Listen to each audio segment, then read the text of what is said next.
Hello, everybody, and thank you for joining today. It is going to be actually our Global Day of Action that was called by the Pingo Palestinian NGO with over 150 nonprofit organizations in Palestine.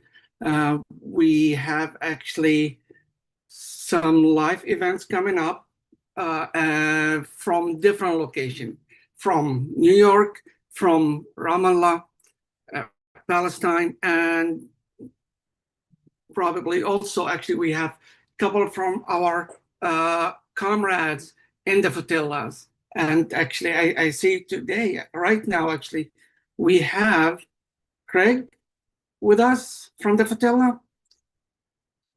Craig, are you here?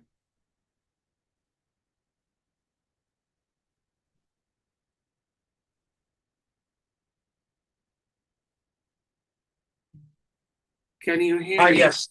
Yeah, sorry. I'm going to be with you right here in a minute. Yes, but I'm coming from the GSF right now. Apologies. Oh, no. It's good. I know you have a lot actually, and thank you so much for joining. And thank you for also, we have Josephine with us, and we might have also Anthony, all the comrades who's actually fighting for the freedom for all of us. It's not only for Palestine. Maybe some of you know that actually I am originally from Gaza, but at this moment, we're all Palestinians fighting for our freedom against basically the Zionists.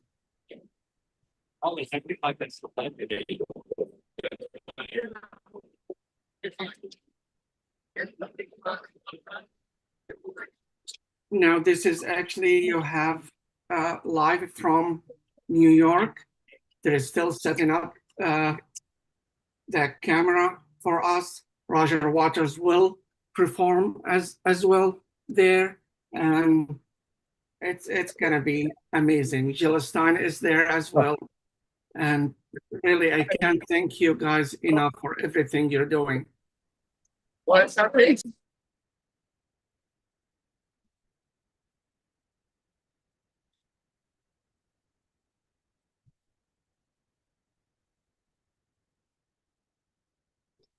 Change.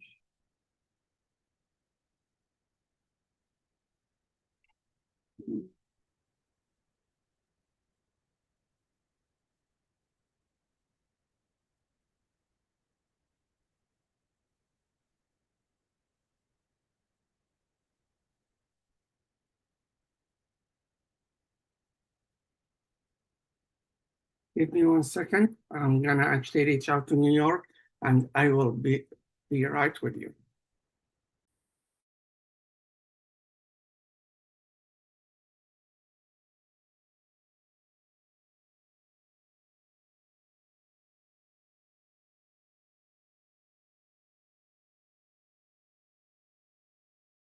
I can scan your QR code. Yeah. I've learned. My friend Mauro. What's up, Janet? Yeah, I've learned maybe with the size. For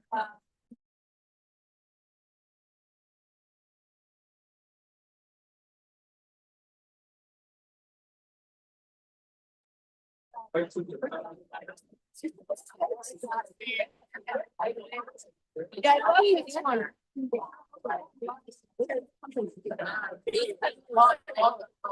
It's that old man. I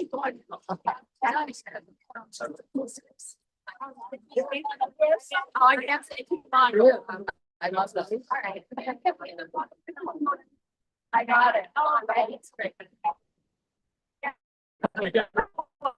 I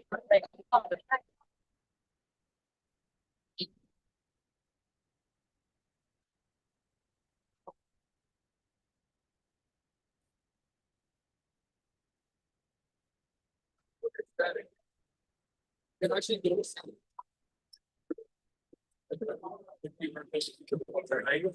your settings on.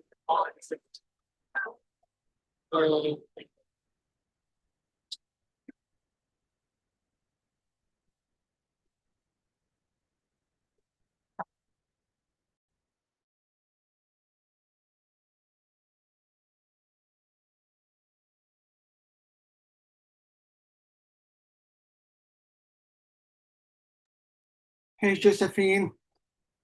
Hey, Craig. Hey, Speakers here, then we'll be hitting the roof. So again, there's a poster over here to sign if you'd like to do that. Give us about 10 minutes and we will be starting and we will have a few speakers. Our first speaker will be, I believe, Ubai, who is the head of the PICO, and he will be doing a welcoming for Palestine. So bear with us. We have a few technical things. We'll be starting shortly. Thank you.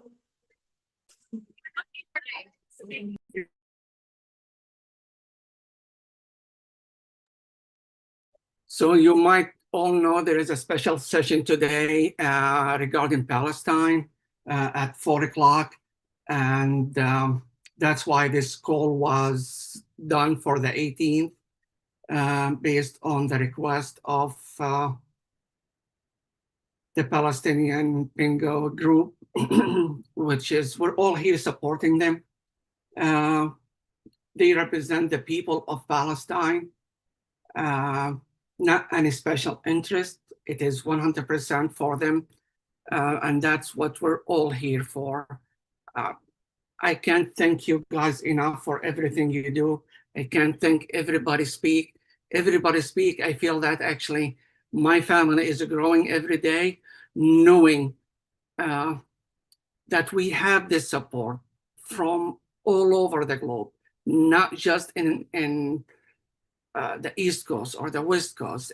We have it actually in Europe, in South Africa, in South America, in Africa, in Asia, everywhere. Unfortunately, we're all fighting one enemy. Everybody's fighting one fight here. It is our the Zionist regime that actually controlling everybody.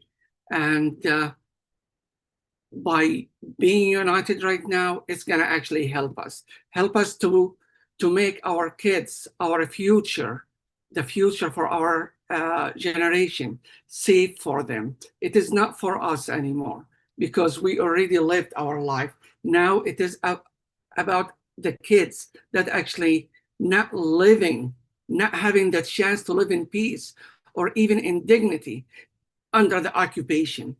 And they say, we have a solution, the French and Saudi deal. That is not a solution. That's still complicit. They will still live under occupation. They will still live under so many oppression. And this is what we need to stop. Because under the Uniting for Peace resolution, that Israel will have to withdraw from all the occupied land in Palestine. If we hold our UN representative to their feet, on their fire, to make sure they deliver what they said they're going to deliver, or are they also bought by our government here in the US, by AIPAC or other special interests? Let's see, all we can do is push them to make it happen. And there is nothing we can do more than this, but we have to communicate every day with them. We have to go to Lifeline for Palestine, click on Take Action, and send your emails to your representative online. All you have to do is just send emails to them. The pressure will continue until we get this done, whether we do it today or we do it after 100 years. We're not going to stop until the Palestinians are 100% free from this occupation. And together, we will win. Josephine, do you have anything you can say? Because I know you were in another press conference a couple of days ago. So how did you feel in New York? I mean, I love New York, and I love the energy that New York brings to everybody. Yeah, so September 15th, we held a press conference outside of the United Nations in collaboration with CARE, Veterans for Peace, Dawn, Eisenhower Media Network, IPAC, Schiller Institute, and we had speakers that flew in to talk about how important this week is and how and next week really, because the United Nations is gathering for the 80th anniversary. And like you mentioned, there's going to be a conversation later on this afternoon regarding Palestine. And now we are at a fork in the road where we're looking well, we've all been witnessing the annihilation inside of Gaza, but this is a fork in the road as they invade the last city standing before they filter them into a concentration camp that they have constructed by GHF Site 1. And so we need all pressure from all organizations to the United Nations to call for uniting for peace resolution and some sort of military peacekeeping intervention to protect those that are still alive in Gaza. And when I say we organize, it's because that's the most important thing to do, is organizing the people together. We cannot do this alone. Myself with Eisenhower Media Network, my team at Eisenhower, we cannot do it alone. We need each other. We need to be branching out across organizations, pulling organizations together, because that's how the pressure is going to happen. So I'm happy to be here with Lifeline for Palestine, another path to putting that pressure.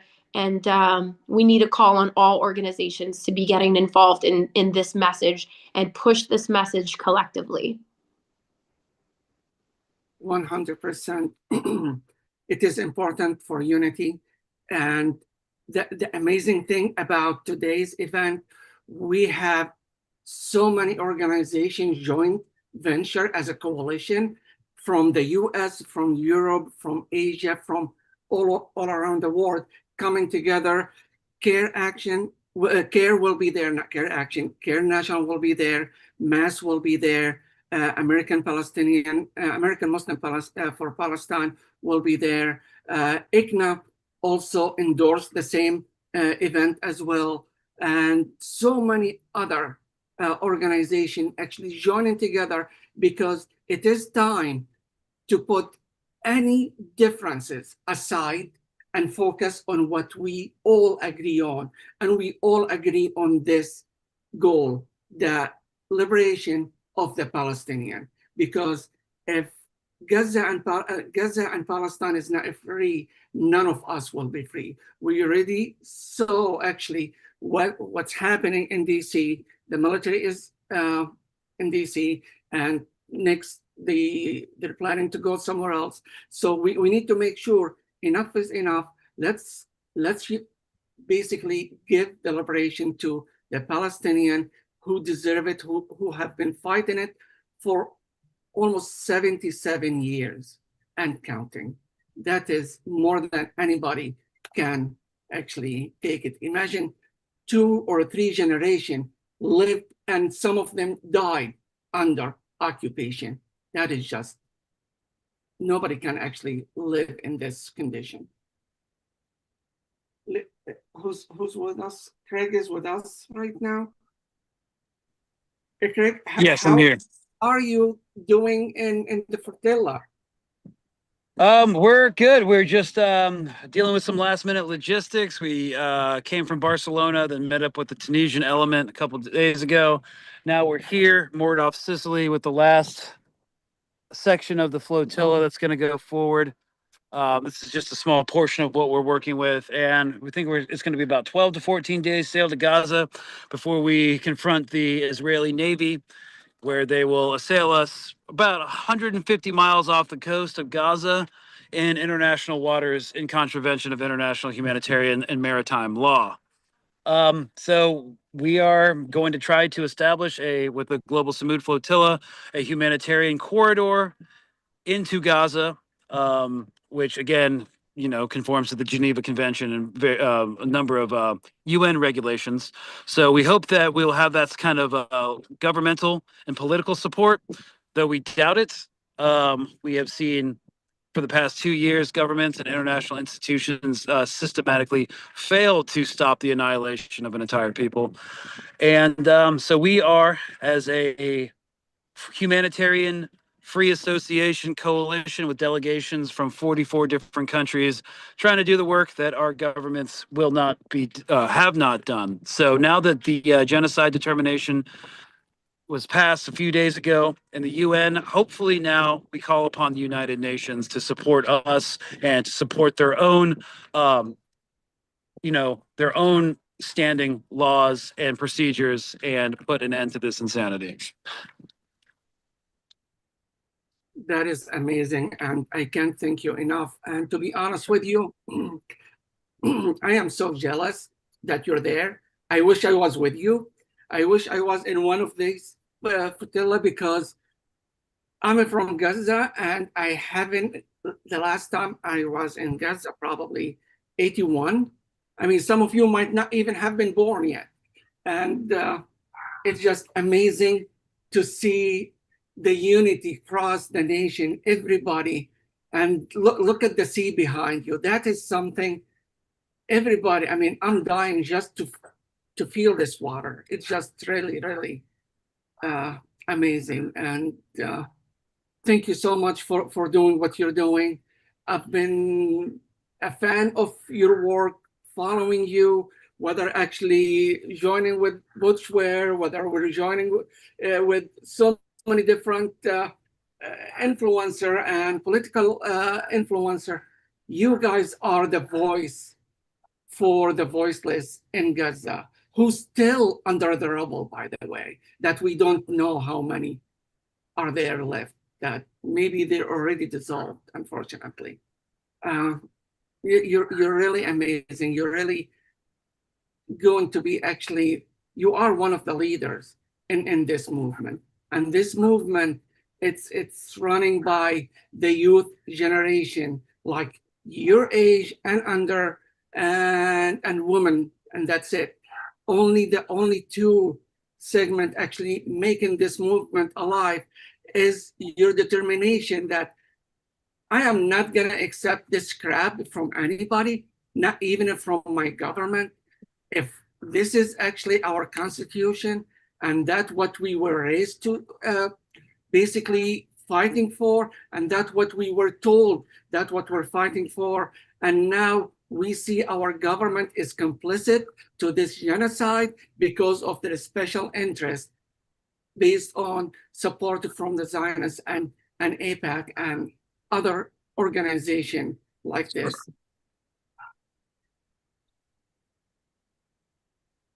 I'm looking at right now the live broadcast from New York. People are still gathering. I don't know who's there. I'm also jealous I'm not there, because Roger Waters is going to be there. Yes, hi, I'm here. Did you have any question? Yes, who do you have there? Do you have Jill there with you right now? No, not yet. But I think they said in 10 minutes, the speeches will begin. Jill was just calling me, so I'm gonna put myself aside and let me call her back.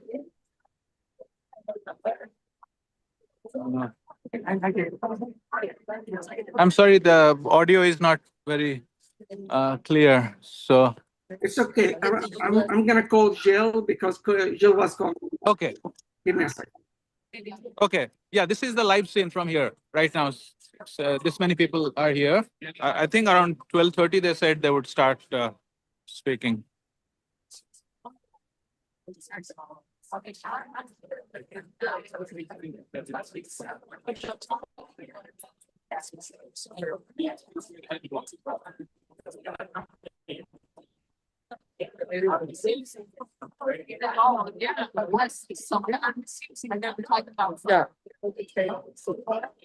Oh,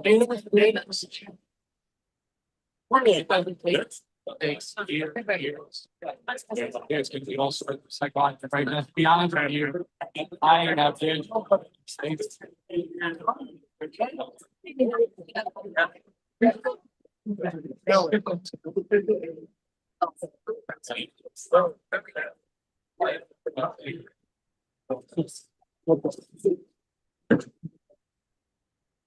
It's a good for Vietnam.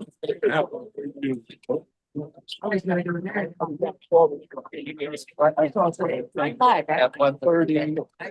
Okay, I'm back, and I see Tony and I see Gaza Flotilla comrades as well, Yes. captains, of the ship. Thank you so much for joining, both of you, and I really appreciate every one of you for this unity. Like we have like two captains coming in. One of them, Carlos, is already on. Hey, Carlos. Hola, Hello, buenas sir. noches. Perdón que hablo solo español. Okay, Josephine, can somebody translate to English? Carlos, do you speak English? No? Okay. Hold on. I think I can translate. Let me reach out to Adrian on the channel that you're already here. Wait, guys, you can Yeah, that's where it is. translate. I'm gonna do the translation right now, live.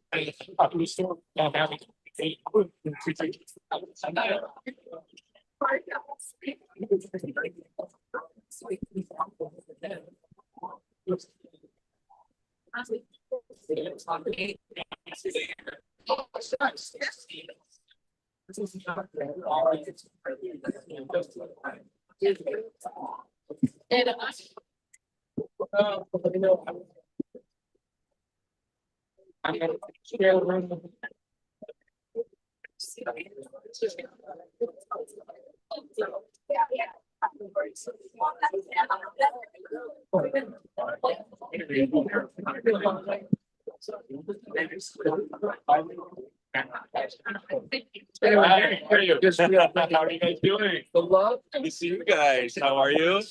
Yes, Tremendous encouragement. Being completely wiped out what's that? by the United States. Oh. I can have, yeah, I can give it to somebody else. Every night. You're gonna go fast. You know, if you want to do something. Right. And then I would be like, okay, fuck this. Even that is the most. It's like it's like. That's a whole.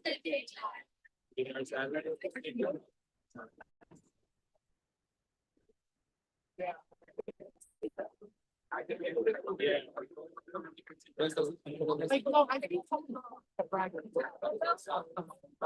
Of course, like that's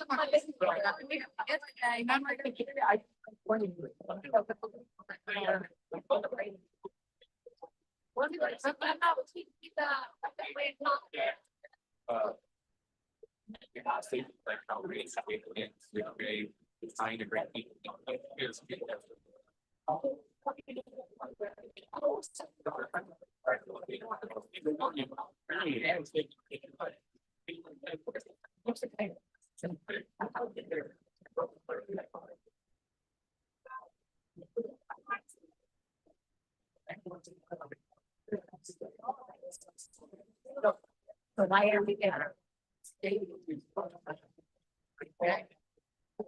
Hola, Carlos. ¿Qué tal? Me- And now you're being live streamed.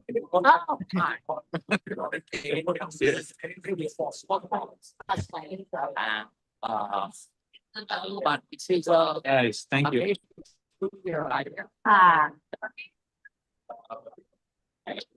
Hi, Josephine. Hi, Anthony. Thank you for everything you're doing. So grateful for you both.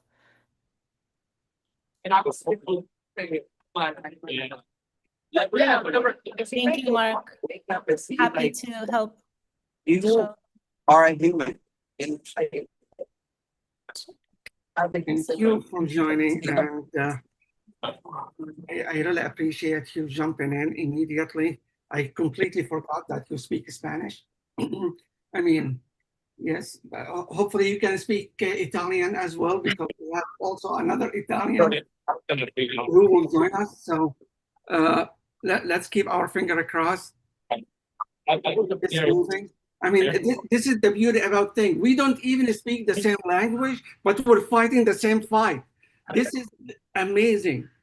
I mean, hey, all we have to do is just Viva Palestina, and that's in any language you say it, it is the same. Viva Palestina. Carlos, dice el señor Mark que no necesitamos hablar el mismo idioma para entender que estamos todos aquí por la humanidad.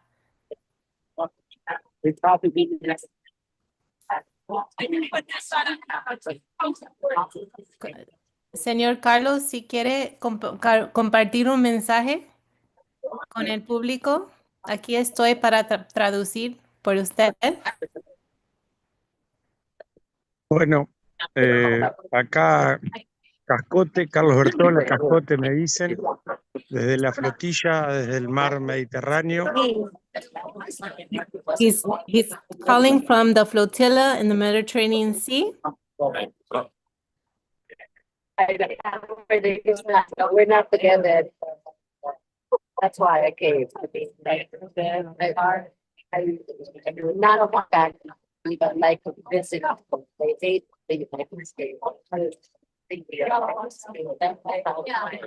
Yeah. So I think very excited about bigger the sound speakers here too. It's really very upset.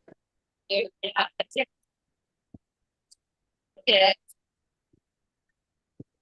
It's very exciting. I couldn't connect.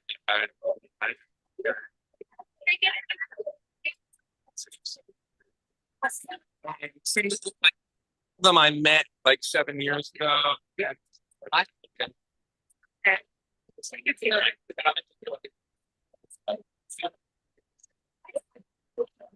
Sorry.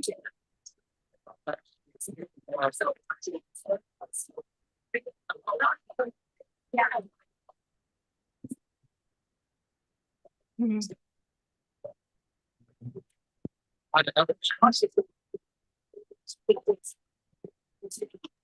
So since I have everybody's attention right now, and everybody's looking at it, maybe it is the right time to go to Lifeline for Palestine, click on Take Action, and send a letter to your representative. This is the time to do it, to keep it pressure.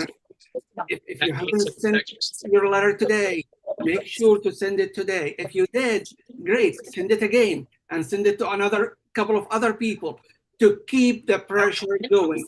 I try to do my best to keep changing the subject on the letter every time somebody changes it, so they don't filter it and put it into a spam or a trash or something, because this is very important to keep this going. And the pressure is coming from us to government. And the beauty about Uniting for Peace, there is no veto.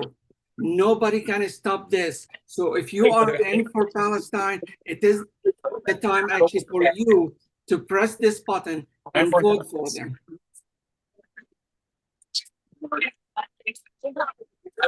Go ahead and do it. If you want, I can walk you through it. I don't want to leave these beautiful faces and see what's going on here on New York. And they keep coming. I mean, the unity here by just looking on the ground in New York, you see all races, all skin colors, all ages, everybody uniting for this. And this is something that unfortunately a lot of our government and political parties are trying to convince us that we are different. We are not different. We are not anything other than a human being uniting for what's good for our next door neighbor, our family, our next door neighbor, and our community. Because we all live on Earth. It's not like we have other people coming from different planet. No, and I see right now Sam Husseini, who has been calling for uniting for peace as early as 2014, and for some reason nobody has took his initiative to go for it. And now everybody is calling for the same thing. Sam Husseini originally been calling for it, and lucky right now, everybody is calling for the same thing. Sam, can you hear me? Yes, I can hear you. Thank you, Mark. I just wanted to see what was up with the stream. I'm delighted to chat with you. I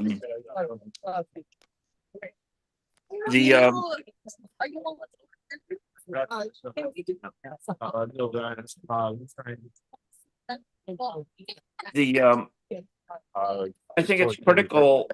You know, I mean, this should have obviously happened earlier, but I think that it is still important and it might not be too late. Sorry, should I be talking? Yes, it's better late than never. I mean, it's okay. At least we're doing it now. Yeah. That night. Yeah. So, I mean, basically, the obvious model is 1956. In 1956, you had the Free Palestine! Free Palestine. Hi, my name is Adrian Pine. I coordinate the Friends of the I'll Hague just Group. watch. We've been working with PINGO, the Palestinian non-governmental. Hi, sorry, I'm so.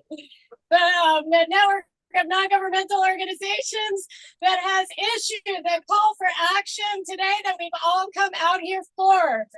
PINGO, which is coalition of 150 member-based organizations in the West Bank and Gaza. So the largest representation of Palestinian civil society has come together to call for a day of action today, marking the year deadline since the resolution passed last year by the UNGA that demanded that Israel withdraw from the occupied Palestinian territories and that it immediately comply with the orders from the ICJ and the ICC. Obviously, not only has it not done that, but it has intensified its genocide in Gaza, and its genocidal actions in the West Bank. And so we are here today to call attention to the fact that this deadline given by the nations of the world through the UNGA has come and gone without any repercussions for the state of Israel. And so, alongside Palestinian civil society and global social movements, including La Via Campesina, World March of Women, ALBA movements, and other major organizations representing hundreds of millions of people, we are here today to echo Palestinian civil society's call, its demand that the United Nations General Assembly pass a Uniting for Peace resolution that would send a protective force to Gaza and that would implement binding sanctions. This is the only way that we can end this genocide and move forward to a Palestine for Palestinians, a right to return Palestine where Palestinians have sovereignty. It is the only way that we can do this, and it needs to happen, or frankly, we know what's going to happen in Gaza within a month or two. The plan is to empty it completely. Yeah, and BDS is part of the demands that would come in Uniting for Peace, but it would actually be actionable. It would come from states, and so we are following PINGO's call to demand that states all the member states of the UNGA vote for the resolution that Colombia has promised to put forth, which is exactly this Uniting for Peace resolution. President Petro has stated that he will put forth the resolution that PINGO, the Palestinian civil society, is asking for. So we are here today to support the call from Palestinian civil society and tell the states of the UNGA that are meeting this month, this week, and next week, that now is the time to take definitive action to end this genocide.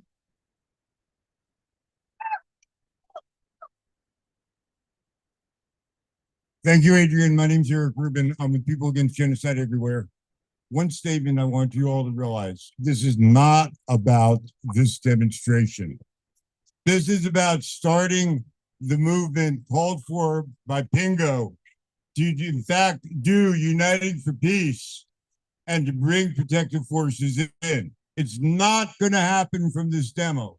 From this demo, we need to be mobilizing our forces around the world. Right now, as we speak, dock workers in 5 to 12 different countries are calling for a strike.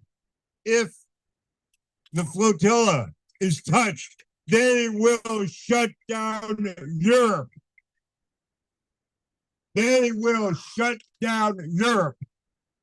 That is what we need to be doing in every country, not only protecting our brothers and sisters on the flotilla, but as Adrian said, remembering what's going on in Gaza, what's going on in the occupied territories.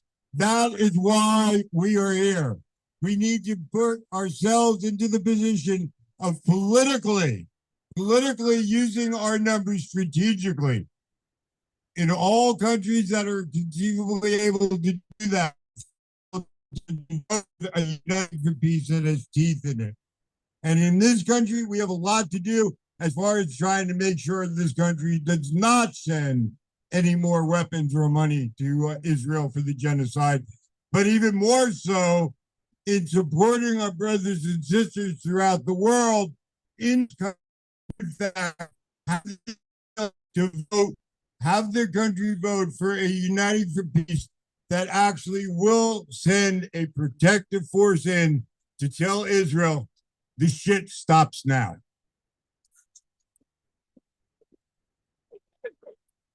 Not one more bullet, not one more bomb. Humanitarian aid opens up, and Israel not only do not have a legal foot to stand on, but the people of the world are not going to accept that. So what I'm encouraging is looking at Uniting for Peace not as something here, not as something that we can't do anything about, but something that we must do something about. It's supporting our brothers and sisters in other countries to make sure their countries do it, to make sure that people know Uniting for Peace does not get put forward as a sham resolution, which is going to be happening in the UN, and to continue this fight until Israel is out of Gaza and out of the occupied territories. Thank you.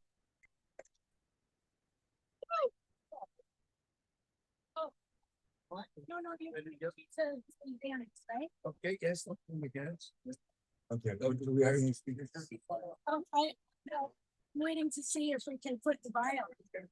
Okay. No, go on. Do you want me to, Damon, you want to say a few words?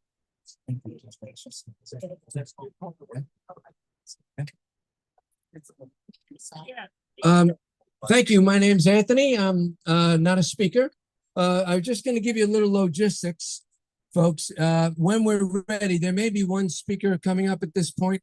I'm not sure, but we're going to be going to 42nd Street there.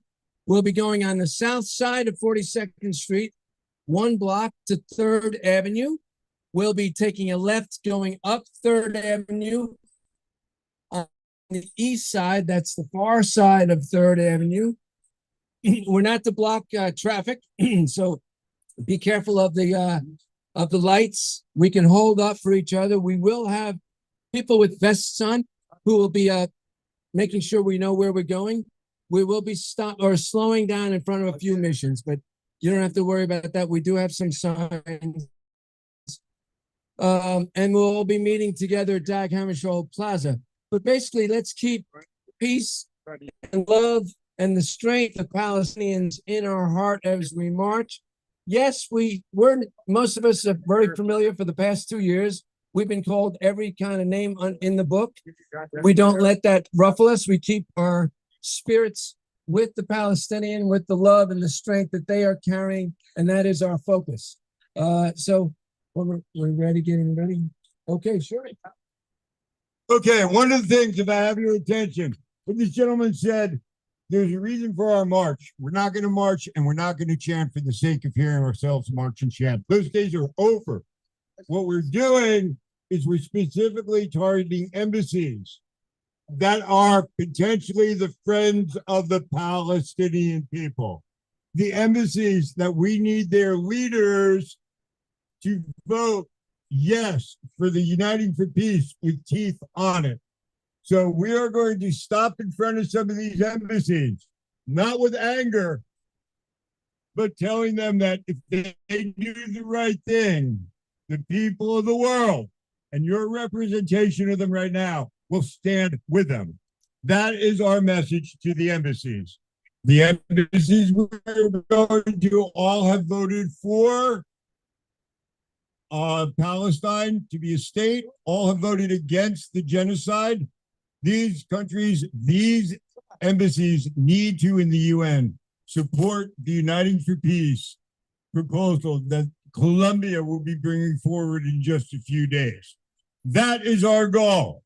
Our goal is to win these people over and let them know there might only be a couple of hundred of us, it might be a couple of thousand of us here, but there is equal amounts and way more in your own country.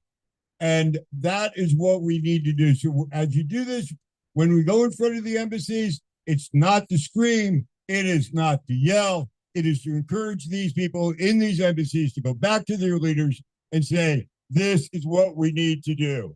Vote for the Uniting for Peace that brings in the protective forces and with all the other demands. One of these, you'll hear later today from Craig Bokiber. He was in the UN for 30 years. He actually is the one who wrote these demands. And we've been pushing them now for over a year. He's been pushing them for over 2 years. So remember that. We go there. We're not going to these embassies angry. We're not going to these embassies screaming at them. There's a time and place for certain embassies to do that. But this is not where we're going. This is not what we're doing today. So I encourage you all to keep that in mind. Give the message loud and clear when we stop in front of the embassies. And look forward to, we need to be at the park at 2 o'clock. The program will start there. Roger Waters is going to be there. We have some amazing, absolutely amazing speakers. We have voices from people on the flotilla who are talking in unity and thanking people around the world for taking a stand. We have people from Colombia who have worked hard to have their president pass this, who are in unity. So I encourage you all to come to the park. That's where most of the presentations are going to be. Do the march. Keep in mind what we're doing on the march. And Palestine will be free.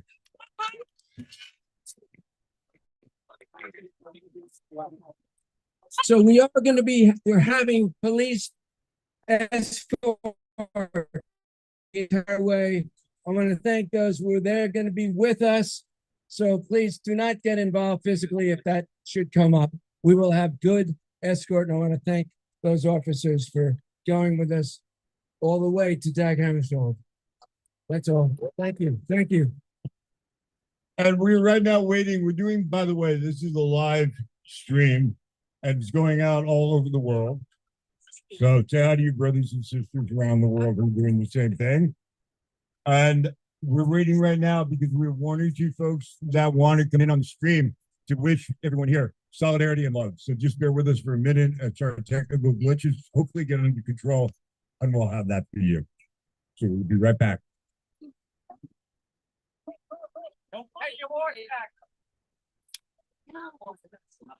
Right, we've got a delay on the Zoom, so I'm waiting for them to tell me who will speak, and I will put that to the microphone. I apologize.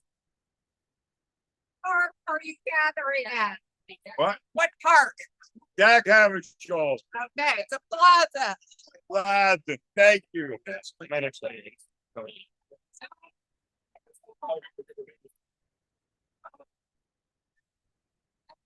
you waiting right now, this is what grassroots looks like. There are no big organizations getting orders here. These are people from around the world who have had their organizations come forward. Right now, this is being put on from the call from Kingo.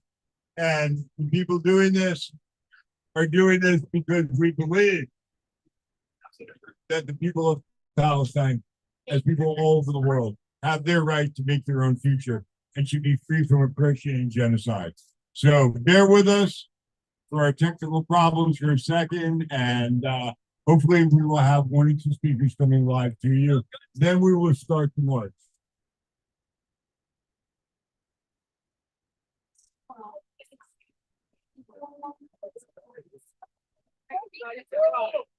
Your attention, please.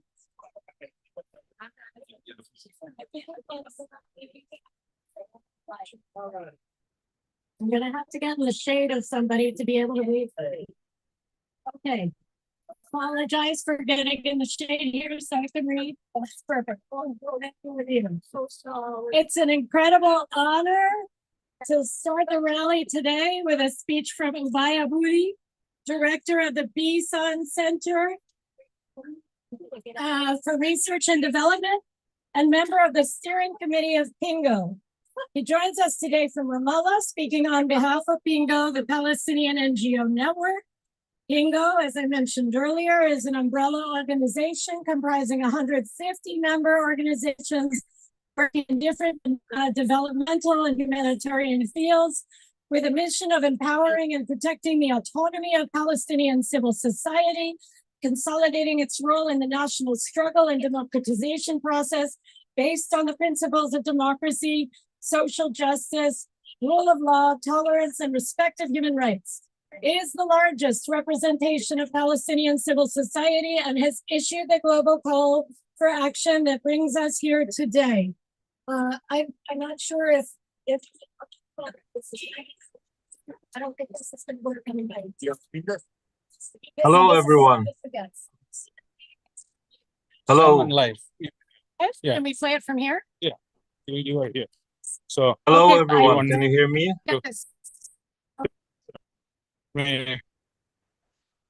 Hello, can you hear me? Yes, Ubay, we can hear you. Go ahead, sir. Okay. And I don't know if I'm live in New York or not, but I'm going to give it my best. Adrian? Okay. Go ahead. Okay, great. So let me first thank everyone gathered in New York or gathered here on Zoom and all of the speakers, all of the brave voices that talked against the genocide, exposed the truth, as the truth will set everyone free. I thank also the brave souls that came out exposing GHF, Anthony Aguilar. I see him also as part of the panel here. Thank you for that. I know it needs a lot of bravery. The period we're going into right now as Palestinians is a period of genocide. Just to understand the impacts of what's happening at this moment, Gaza City is being decimated. Since yesterday, we lost all communication with people in Gaza City. What we are having is periodic videos and sometimes calls from some colleagues that are being sent, but constant communication has been taken out systematically by the Israelis. The Israelis' method of operation in occupying Gaza City is sending robotic M113 troop carriers that have been decommissioned. They are remotely controlled and filled with hundreds or tons of explosives and detonated among the houses, the streets, the neighborhoods, with zero regard for the people that couldn't leave or for the people that have nowhere to go. What's happening right now is mass atrocities, mass killings, while the world is watching, while also Israel is trying to minimize any news and any coverage of this. This means that we need to make our voices higher. We need to make our demands heard by those in power. I grew up in a world where we as Palestinians could not have any sense of protection, any sense that our livelihoods mattered. People gathered here today are saying differently, are saying that Palestinian lives matter, are saying that genocide, mass atrocities, racism, discrimination, all of these should go away. What we are demanding as Palestinians is justice and peace. Justice, that is the end of the occupation, accountability for the atrocities that happened, and peace. Peace that is stopping the ongoing crimes and ongoing murder of our people, of our community. Over 20,000 children in Gaza have lost their lives. These are joined by another 1,000 children that have lost their lives in the West Bank over the past several years. So what is happening right now is not a symptom of the Israeli occupation. It is actually a core part of it. Our standing up today, demanding a multinational protection force for Palestinians, is not a call to war, is not a call for more fighting. It is a call to end the fighting. Israel will not stop on its own. The Israeli government, the majority of Israeli society are backing this genocide, unfortunately, of course. And what we need right now is for the world to step in, first, by deploying a multinational protection force. Second, by also imposing a complete arms embargo and complete embargo on the government and state of Israel, especially in transfers of weapons that are being used in wide human rights violations. And we need accountability so that these criminals stand in front of courts, whether it was in The Hague, in the ICC, or in front of national courts, and corrupt politicians that are benefiting and profiteering from this genocide also to be held accountable in various countries, even in the United States. People have the power to hold their elected officials accountable. People have the power to end this genocide by forcing their governments into action. We rely on you. This is a plea for life. This is a plea in the name of my colleagues in the Gaza Strip that at this moment do not have electricity, do not have access to internet, and are sitting in the dark waiting for their turn to be bombed, or waiting or hoping that they will be lucky enough that they will not be targeted at this moment. We thank you and we salute you all.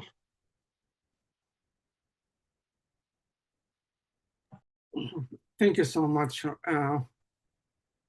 Ubay. I really appreciate it. I mean, I don't know how you're taking it day by day, living this disaster actually happening in Gaza, a few miles away from you. You probably hear sometimes the bombing in Gaza, because as much as they're doing yesterday, they start the ground invasion to Gaza City, where I'm originally from. And just as you said, all communication has been lost. It's a challenge. We're keeping our prayers and everybody's prayers to make sure we're still safe and alive. And we're just doing everything possible to, in our hands and our power right now, to push the governments across the globe to do what's right, to do what they have been voting for, majority of them, and for Palestine. I mean, all the Security Council have been doing, all the votes for Palestine, they've been, majority of them supporting Palestine. Now we need to see this under the umbrella of UN General Assembly, to avoid the veto, to avoid this oppression, to make this oppression stop immediately. And the only way to do it is by activating this special Uniting for Peace resolution immediately, and no matter who tells you different, it is in the power of the ambassador of Riyadh Mansour. If he calls for it, they will vote for it. Don't let anybody tell you something different than this. It is in his hand.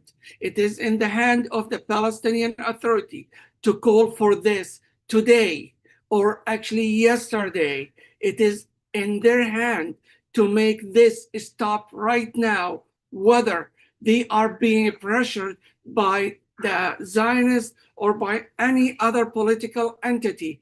They have to call for this to stop the killing of the children in Gaza, and not only in Gaza, in West Bank, whether in Tulkarem, Ramallah, or anywhere under the 48.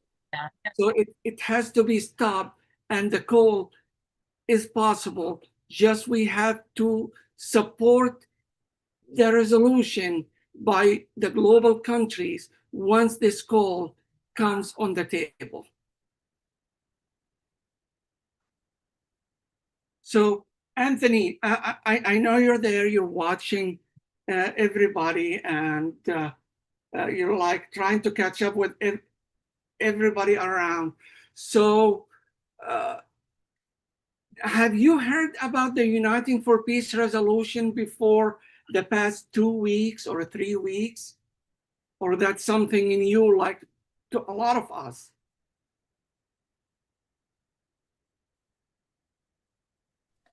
It's something new to me over the last 2 weeks. I was not aware of it as a resolution to the United Nations, and since I have become aware of it, I've been looking into the use of the U.S. veto and looking at how the 5 permanent members of the Security Council can veto certain things, and just looking at how the United States has used the veto power 88 times this year, that 50 Hi, times. Michael.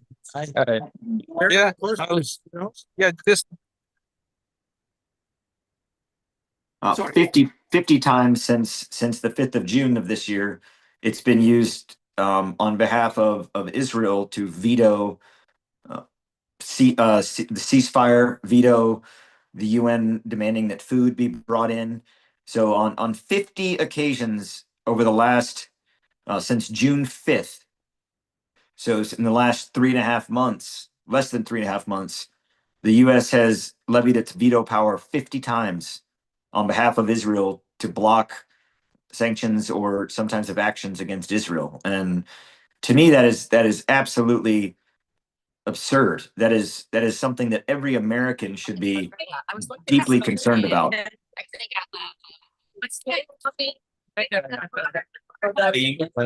Israeli ambassador coming through by all the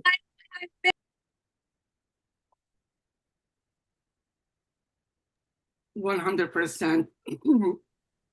Every American should be concerned about.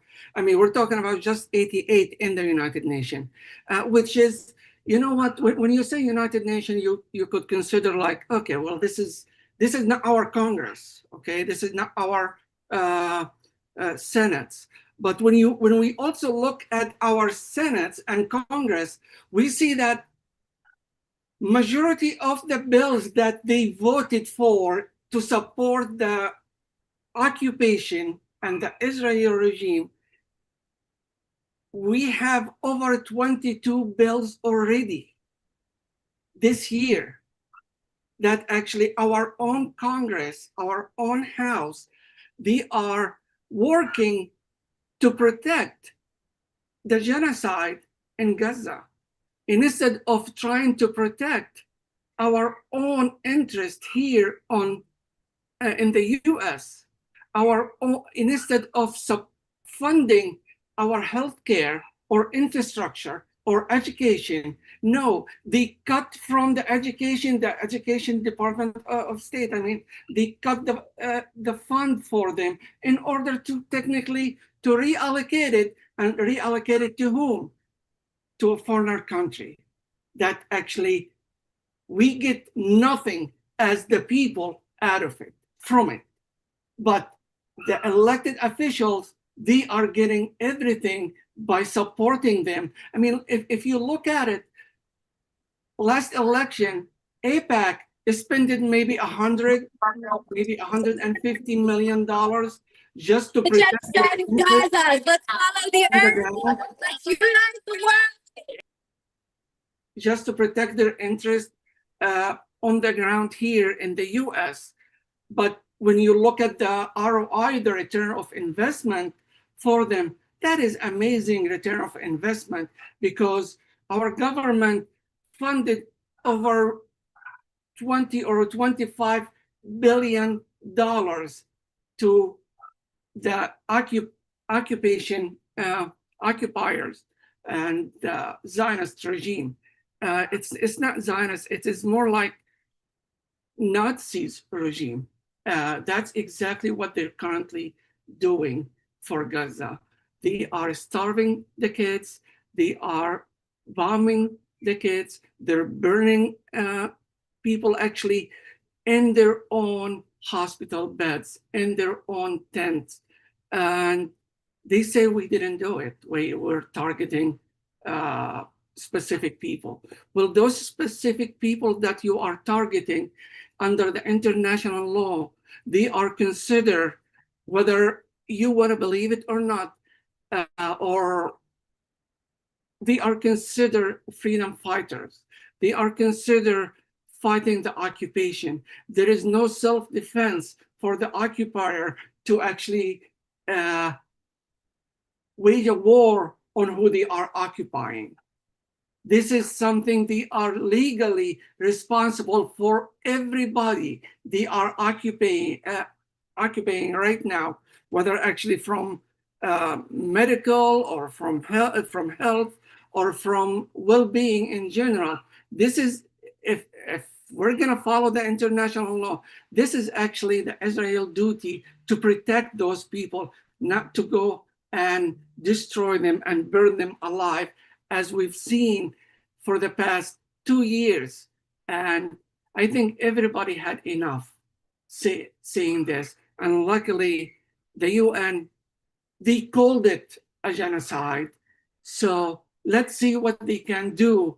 But there is no hope under the Security Council in this, because the US will veto anything to protect their basically funders, because that's who fund our government right now.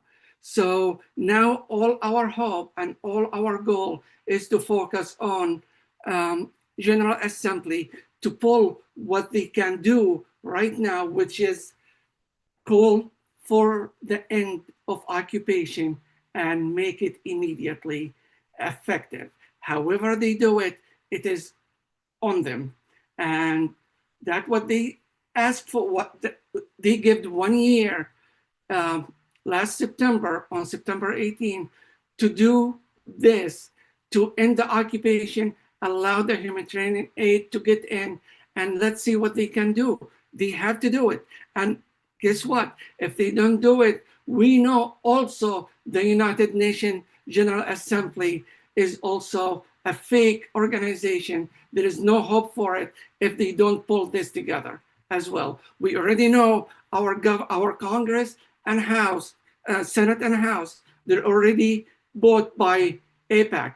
Now we already also know the White House is complicit as well. We also know there is no hope in the United Nations Security Council. And now let's see the General Assembly, whether they're gonna make this call and make the right call and be on the right side of the history, or they're gonna also be another fake organization that we've been praying for to happen. Let me see who else we have here with us. I know Craig is supposed to join us as well. He's not here yet. I see actually the New York They're marching right now where Jill and Roger Water are there. I don't know how many people there. Let's see what they're doing and what they're chanting right now.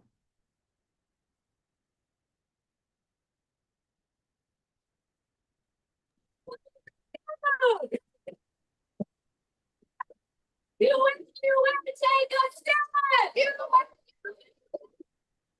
Gaza's blood is on your head. UNGA, hear our cry.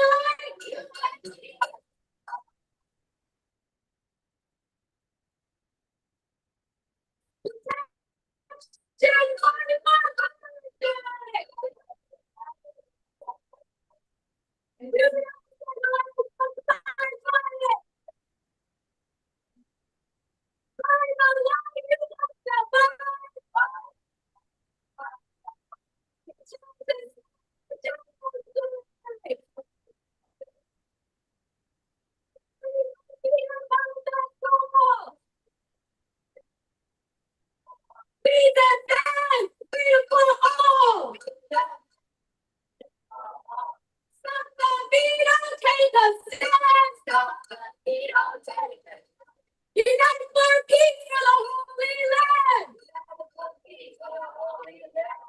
UNGA have a fight.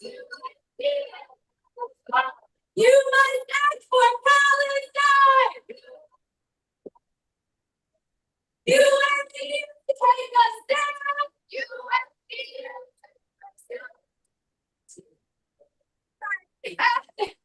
I got it.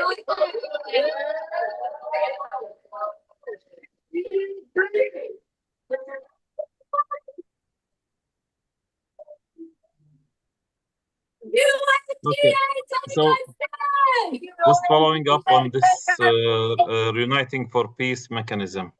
Uniting for Peace was, enacted back in the 1950s, the first time during the Korean War, when the Security Council stood unable to do anything about the situation that was developing in Korea.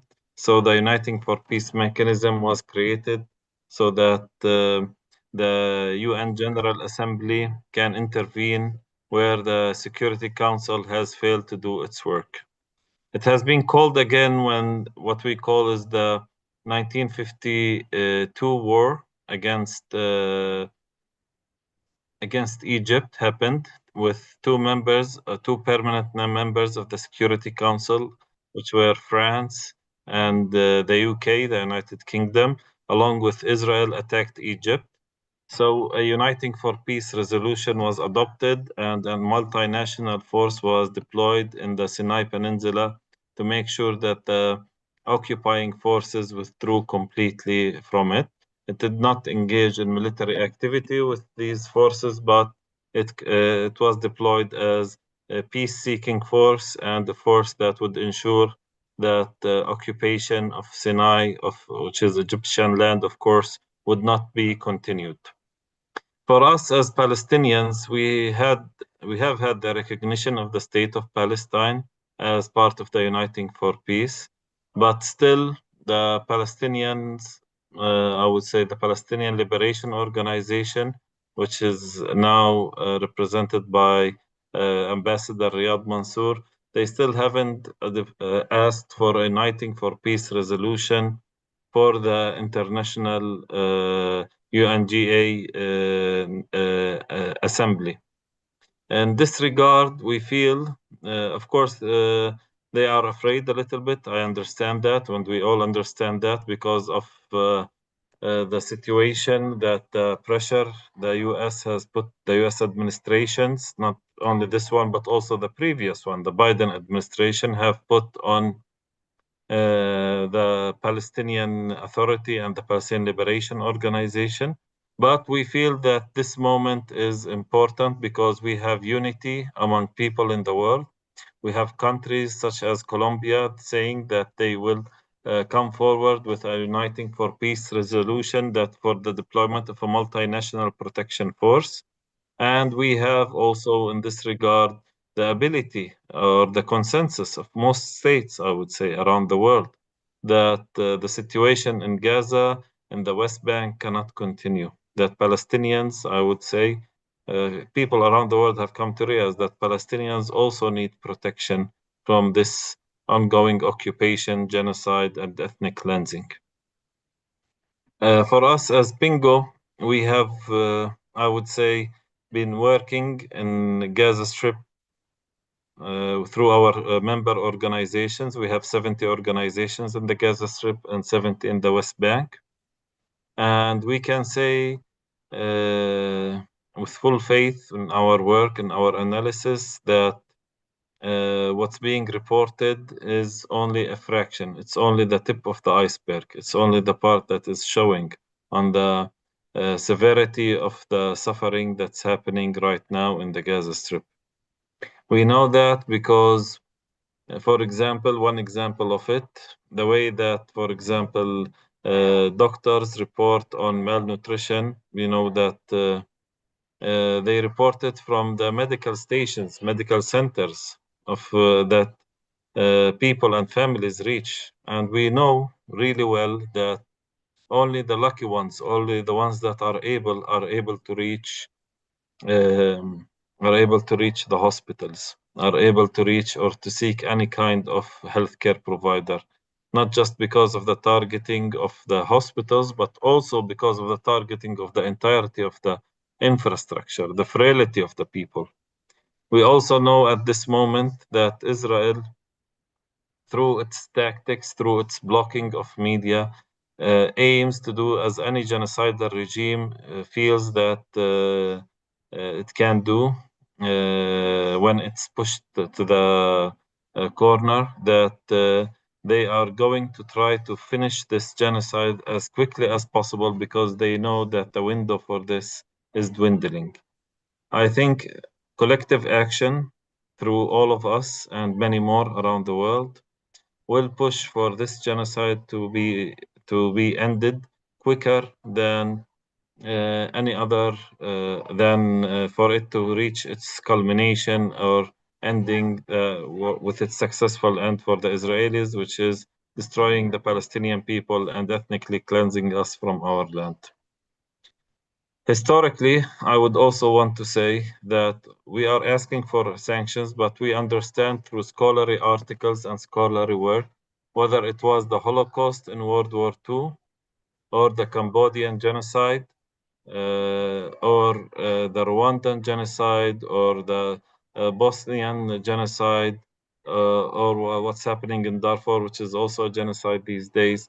We understand that none of these genocides have stopped without a direct intervention from the global or from the global community through the deployment of either protection forces or arming forces that can stop these genocides. So this is why we feel at this moment that calling for a multinational protection force is the only method, the only way actually, to end this genocide. And it's actually also accompanied by other calls for sanctions.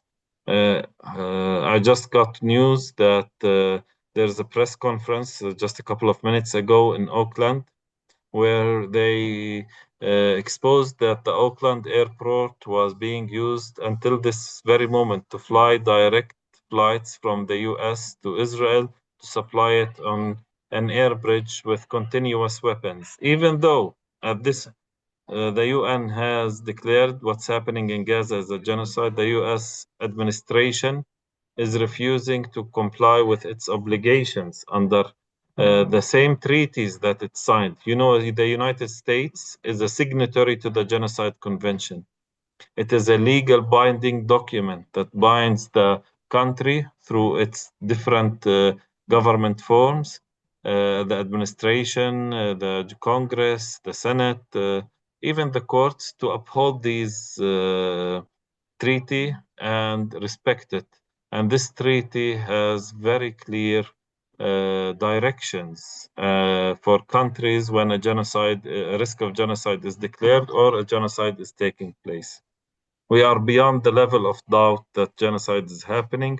What we need right now is concrete action to stop this genocide. I know Mark, for example, is originally from Gaza. And Gaza, just for people to understand, Gaza is not just a place. Gaza is over 5,000 years old. It's a city, an ancient city that has a rich history, that has relics from the days of Jesus Christ and even before that. And this city has been always a vibrant seaport on the Mediterranean.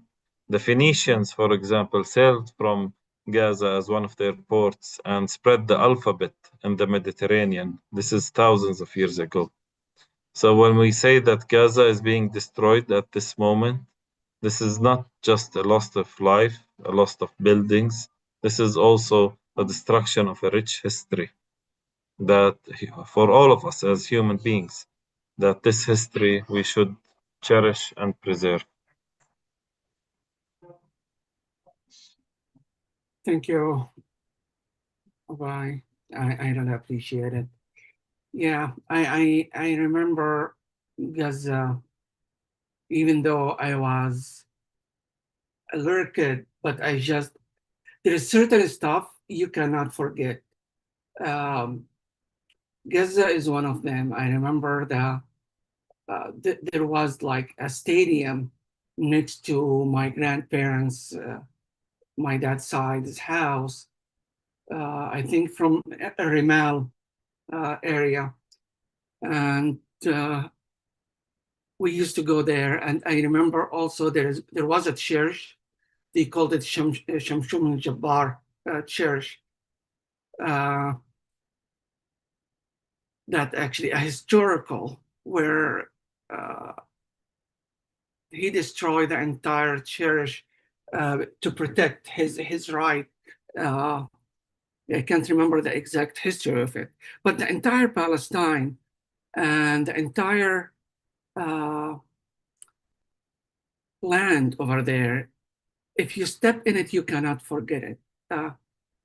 Even though I was a kid, I still remember Jerusalem. I still remember the rock, the Mosque of Rock. I remember there was a church there.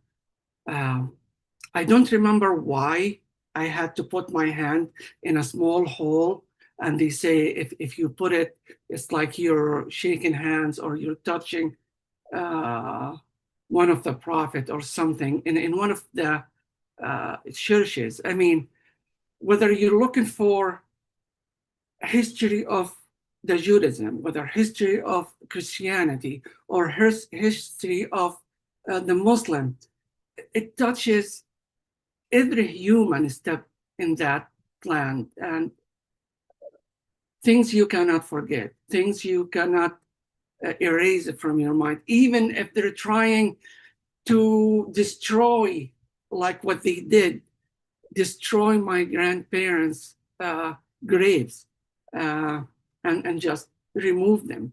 They're no longer there. They're already dead. Why are they bothering you? Nobody's gonna hide there.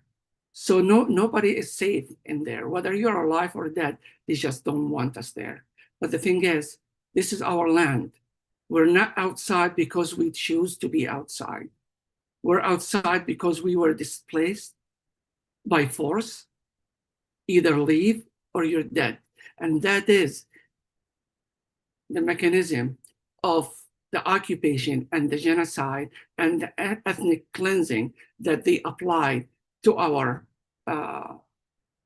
Palestinian, whether from 48 or any years after it, and they're still doing it.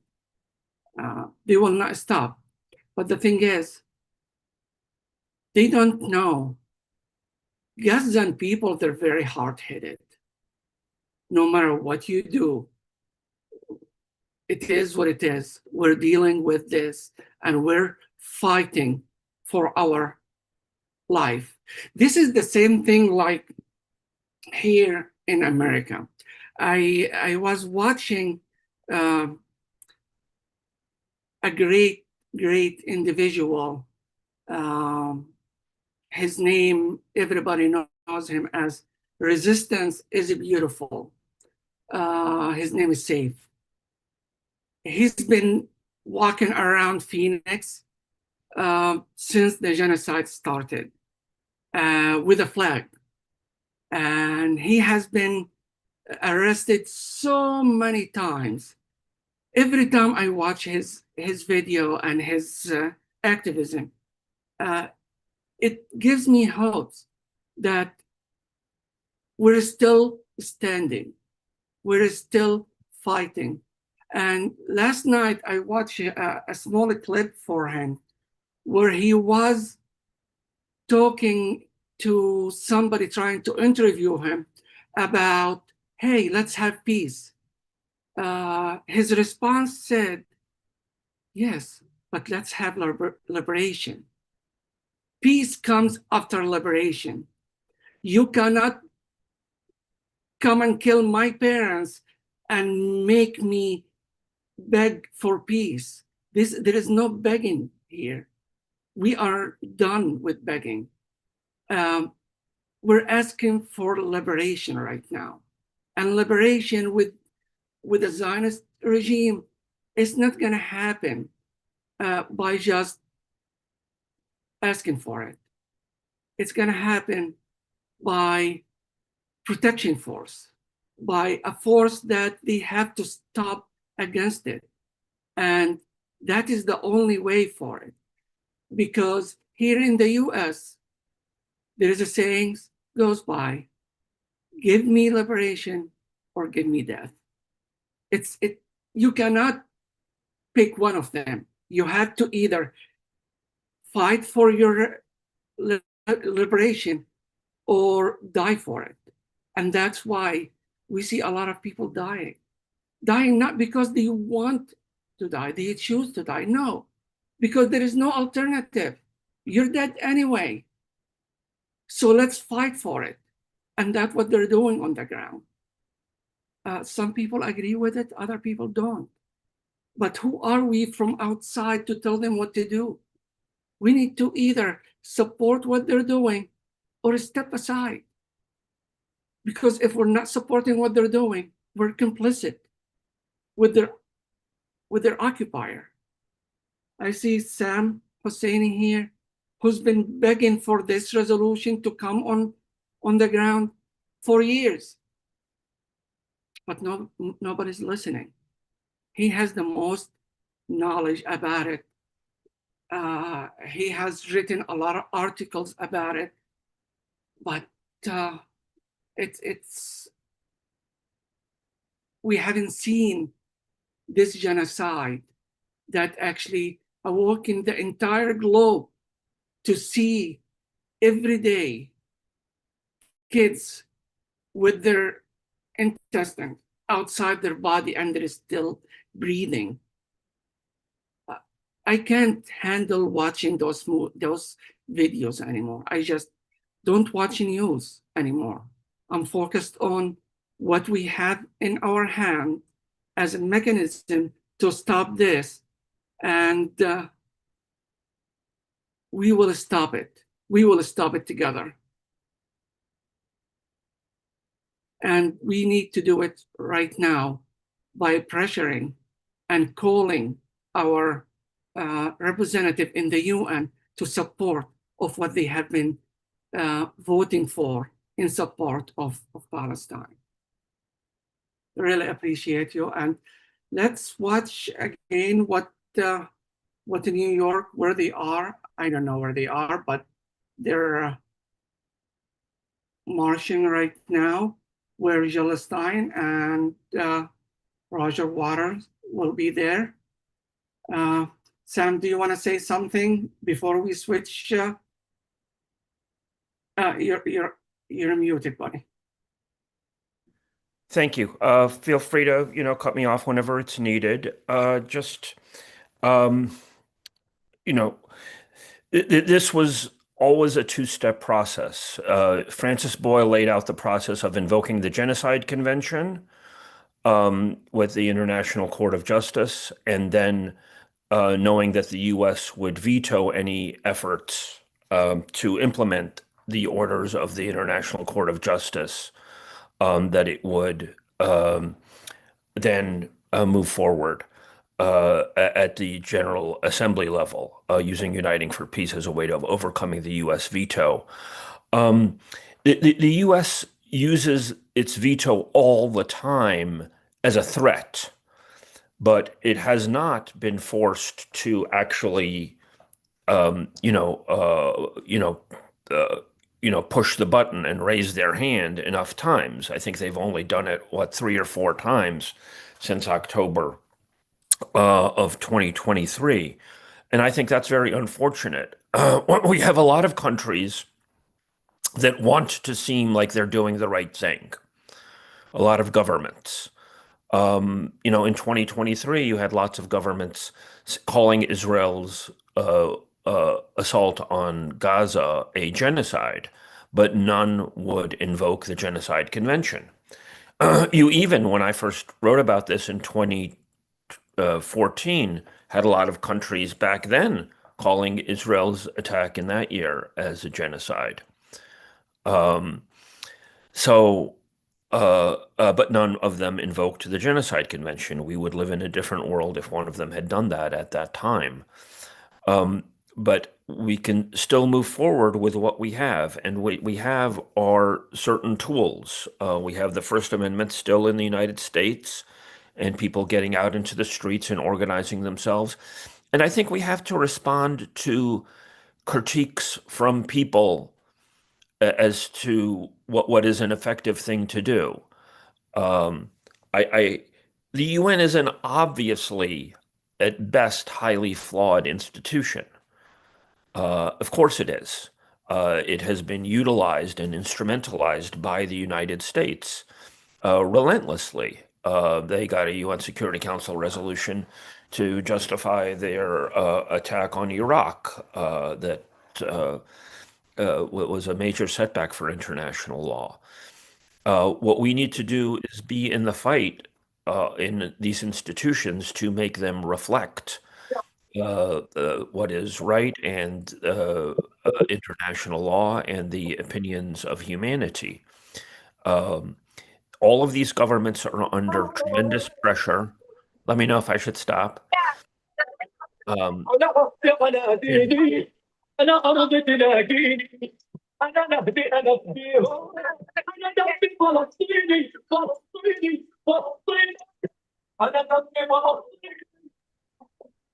ahead. I'm gonna mute them. So it's kind of a union organizing effort, right?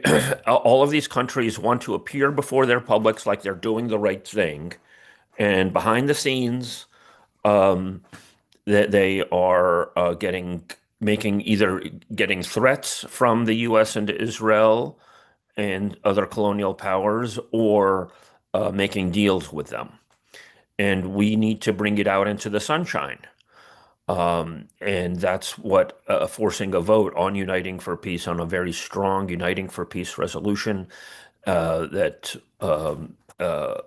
actually helps to try to stop the genocide does. So what you have on Lifeline for Palestine and what's on other web pages like stopgenocide.com are direct actions that people can be taking to emailing out different governments to get them to stand up and do the right thing. And we shouldn't be satisfied with just simply rhetorical flourishes or pity or anything of the sort. They need to put their shoulder to the wheel and actually push for things that will stop Israel. I've developed a flyer. I don't know if I can share my page here. I don't know if that's working or not. Yes, share it. Is that working? I don't know. Sorry about my technical lack of adeptness here. But for example, I set up with my papers project, a flyer that I think people are handing out at the UN today. And people can hand that out in New York or anywhere, especially in front of embassies around the world, to push governments to be doing that. So in addition to doing stuff online at Lifeline for Palestine, they can be handing out this flyer that outlines things. It's at papersproject.com. People can print it out, copy it, and distribute it wherever they are. And the two precedents for this are the sanctions and other measures that were put in place on South Africa in the 1990s using the United Nations because the UN Security Council wouldn't do anything. Beginning in 1991, the UN General Assembly passed resolutions calling for sanctions, embargoes, cultural embargoes, and so on. And those were used within each country, right? The General Assembly doesn't have complete power to have economic sanctions, but it can set up the legal mechanisms to enable that. So this was tremendously useful in the boycott, divestment, sanctions movement of the 1980s against South Africa, student movements and so on. And if we do it now, it'll not only be useful to those movements, it'll be useful to other movements. For example, in the European context, you have Ireland and Spain and Slovenia at least saying some of the right things, and they're being pitted against Britain and Germany and so on, with a Uniting for Peace resolution demanding sanctions that will help those elements in Europe. And the other precedent, of course, is 1956 when a peacekeeping force was put into place. And this, I think, answers, we have some of our pacifist friends who don't want anything to be done that might seem military in any way.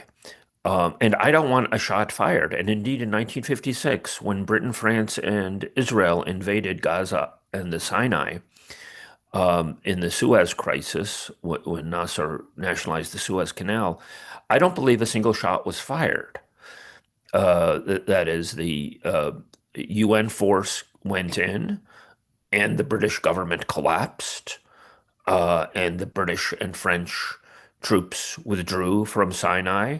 And Israel actually tried to hold on to Gaza for a few months, but they were forced to withdraw by the spring of 1957. So, so to say, oh, we're pacifists, we don't believe in an armed force going in, I have not gotten a response from those people as to what their response, what their attitude was towards the force that was put into place in 1956. What we want is the people of the world to demand this of their governments and other institutions like the United Nations to do the right thing and to have such a resolve. And it's sort of a union organizing effort, right? All of these countries want to seem like they're doing the right thing, but they're under tremendous pressure by the United States and Israel.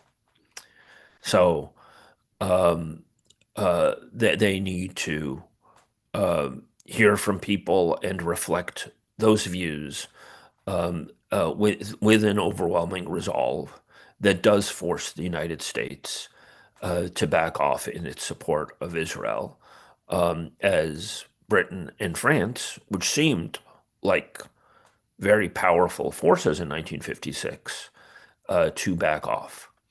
That's the scenario that we want with all of these measures, including, for example, suspending Israel from participation in the General Assembly, as happened in the case of South Africa. There are precedents for virtually everything that we're asking for here.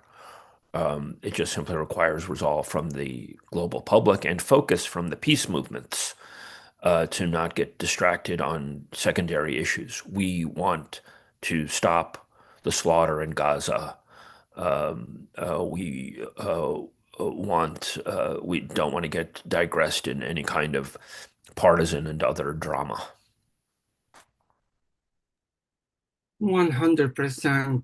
And guys, while we are calling for uniting for peace in Palestine and Gaza specifically, well, West Bank included right now, we can also pressure the Sudan to call for that because they need it. We can pressure the Congo. We can pressure all the oppressed people to call in for this because pressured people feel the pain for others. And the Sudan needs it. Congo needs it. Everybody needs it. We need it here in the US because of all the racism that we are dealing with. And we have to actually keep our mind open to what we can do and learn from what we are finding out that we have the power as the people. They try to divide us to make us weak, but that didn't work anymore. That's not gonna work anymore because we know we're all oppressed, whether the Palestinian in Palestine are oppressed, they are fighting the same oppressors who are actually Zionist, white supremacists, and wants us to be on our knee to believe that they are in control of everything that we do. No, they're not in control. They need to understand they might have the power right now, but if we collectively united against their aggression, we are more powerful than them. There is a movie, a cartoon movie actually, where the ant and the wasp fighting with each other. And one of the wasps said, if those ants speak up and don't crush the one who speak, their numbers is a lot more than ours and they will win. So we have to keep them under, we have to keep them under pressure. So we're learning. I'm sorry, go ahead. No, please. Absolutely, Mark. And, you know, one of the pieces I've written on this is the centrality of Palestine, where there is a move towards a resurgent outright colonialism. You have people like Eric Prince, the founder of Blackwater, outright saying this, and you can sort of infer this from many of Trump's remarks and from the Biden administration as well. That what they want to do is demolish international law and basically revive colonialism globally, so that the concept of settler colonialism revives, and then they can be far more aggressive against Africa, against Asia, against Latin America. And Palestine is in many ways their laboratory, so that they can find ways of subjugating, colonizing, stealing the land, and so on of the Palestinian people. But in fact, Palestine has to be our laboratory for liberation and for global solidarity. So I think that a lot of people around the world understand this instinctively, but that elites in many countries, unfortunately, are seduced by colonial institutions and so on, and so are not meaningfully standing up to the U.S. and Israeli establishments. And that's exactly what we need, what we need to change. And that comes from street heat in New York, as we're beautifully seeing on that screen, and it also comes from activities all around the world. The flotilla, obviously, but countries like Algeria, for example, the government of Algeria has had a seat at the UN Security Council, but they have not really pushed. When the ICJ order came down in May of 2024, they should have put forward a resolution. And in fact, it was reported that they drafted a resolution to implement the orders, not the opinion, not an advisory opinion. In May of 2024, the International Court of Justice issued an order telling Israel to stop its invasion of Rafah. Algeria drafted a resolution, and they should have pushed it through. They failed to do that. Biden came out and said, we have a ceasefire agreement from Netanyahu. Everything's going to be okay. We've drafted a UN resolution backing this, and everybody voted for it, including Algeria.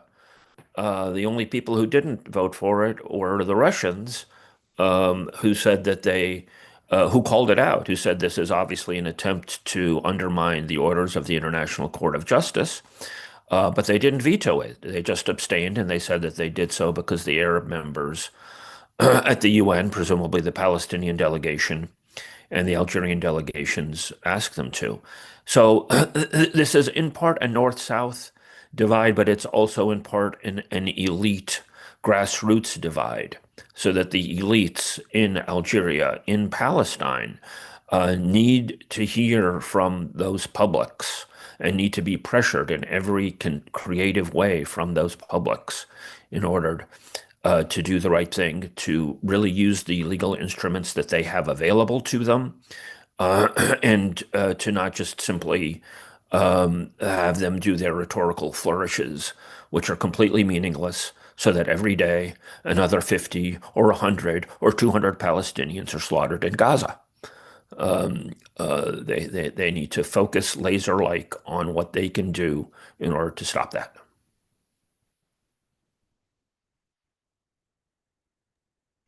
And we're learning every day new things about this and how we can make the change. And just like it's a learning curve. A lot of us actually, like Anthony just mentioned, he just learned about it 2 weeks ago. We have a lot to do to educate our community, our area, whether actually here in the US or across the globe, because this call to action is not call to action just in New York. A lot of people reach out to me from the UK, from Spain, from Brazil, from Chile, from Philippines. They're asking, is it only in New York? And I'm like, nope, it's everywhere. Even from San Francisco. I didn't even know there was a UN office in San Francisco. And I'm like, go for it. I mean, just yeah, well, the UN was founded in San Francisco, so that would make perfect sense. There should be a lot of activities there. Yes, and I'm like, yep, go for it. If you have an office for the UN, please go and tell them that this is what the people on this global and this earth is asking for, is to stop this genocide. We are not asking for war. We are asking for peace, and the peace only comes from this supposed to be the right. I think they're coming right now. Right. Thank you very much for supporting that. We love you. We love you. Hisham, are you okay? What's happening over there? I'm telling you, okay. Very difficult situation. Can't get I don't know in New York, but I couldn't make it. Don't know. Okay, they'll be back home. Right, but people from Gaza to people are little in the streets. But now we have been take to know we can Gaza building. So I can also people are sleeping there. And there are few tents and tents we have been to the and I people come and it's expensive. The connection is rough. How is your internet? I think that's one of Your internet. Do you have internet? the captain in from the flotilla. But now because my luck are not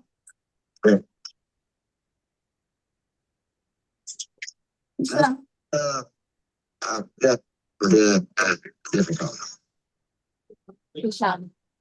Hisham, Hisham, we're gonna chant for you and your family, okay? And I will call you back. I'll send you a message. Love you. We love you. Love you. Love you. Stay safe. Hisham, we love you. Hisham, we love you. Stay true. Hisham, we love you. Our Gaza will stay true. Stay true. Hisham, we love you. Hisham, we love you. For Gaza will stay true. Hisham, we love you. Hisham, we love you. For Gaza will stay true. Gaza will stay true.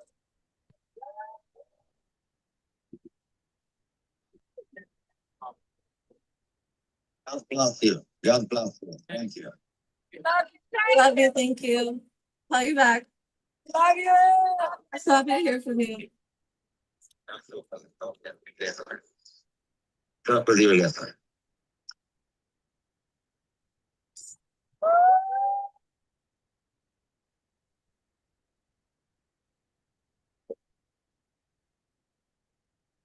At 3:00 today, they're going to do a vote in the Security Council. So on the ceasefire, we know that the U.S. is going to veto it, but this is about getting the Uniting for Peace resolution and putting proposal in the UNGA.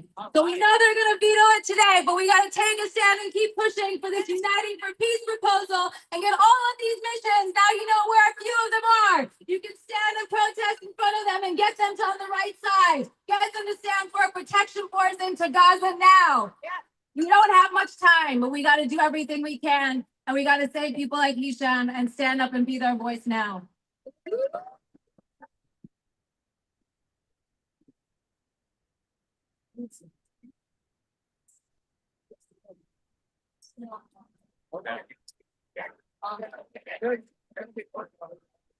Global leaders unite for peace. Protection forces what Gaza needs. Global leaders unite for peace. Protection forces what Gaza needs. UNGA, help us fight. UN act for Palestine. UNGA, take a side. Do not stabilize genocide. UNGA, do your part. Protection forces just the same. UNGA, do not bow. Protection forces don't bow. UN, take a stand. All the blood is on your hands. UNGA, hear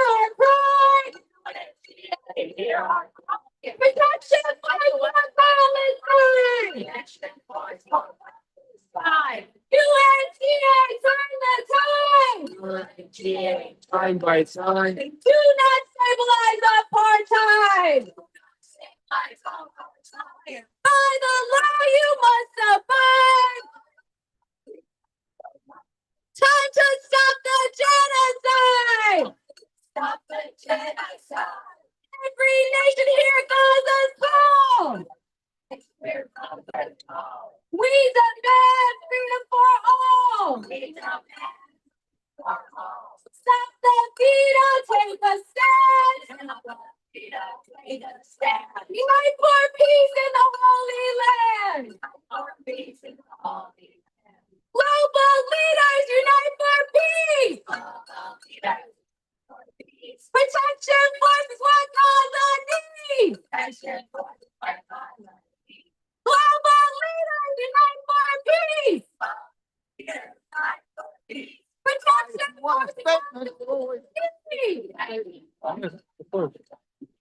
UNGA, have a spine. You must act for Palestine. UNGA. Right now we are live streaming also. So you can, yeah, no, you can say. Fine.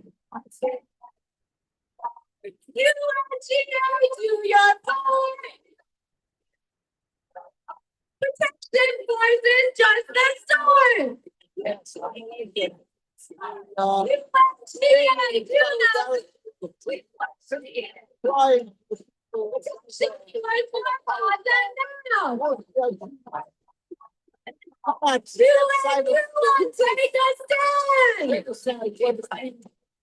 Hit the trail. The people of Gaza. And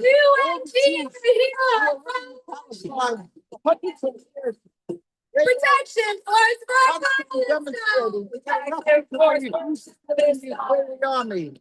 We get beaten and beaten. We're demonstrating in the streets of Jerusalem. Because the truth in Judaism will never accept this occupation. We'll keep on demonstrating for 77 years. And they're dying for it because of the Jew are forbidden to kill us here. What the world to remember?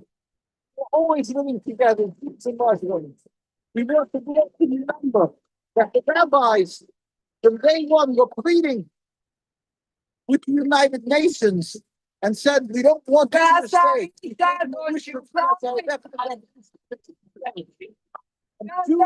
White House. They want to demonstrate against us and know against the state of Israel and also in Jerusalem. We always work together in that. We'll never give up our religion. We'll never give up the truth. Here we're meeting in Lebanon, non-Muslim, the head of Hezbollah. No, fighting, your hands are red. They get arrested. We have Almost 700,000 rabbis. I'm trying to see why here. There are no Gaza. so red. You believe the Gaza, don't you they have the right to their land. It should be free Palestine, no state of Israel. And one day, inshallah, God will take away that state of Israel. We hope nowadays that inshallah, free Palestine. I don't think I can get up with you. He's dead.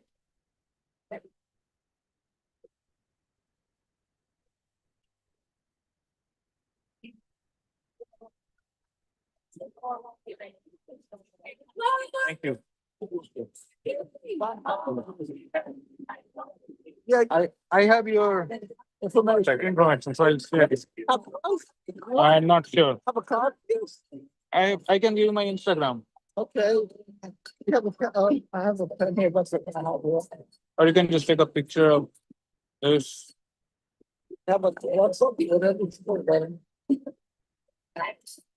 Just this man. SASWAT.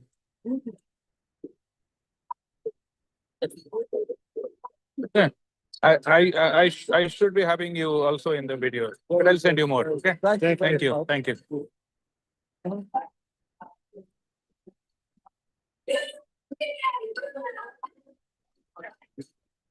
Sam, I'm gonna have you right back right now since, and I see Josephine also looking at her nails.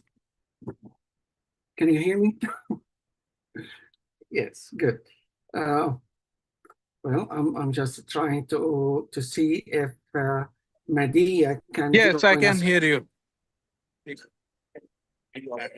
Hello. Yes, we hear you. I see. How far are you from the park or the plaza? Right now we are on 46th and 2nd. That doesn't help me, buddy. I have no idea where that is. No, we are like just one block away. Oh, okay. Okay.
I'm not positive, but I think they're at 666 on, I think, oh no, that's 866. I'm sorry. I thought that was the EU building, but it's something else.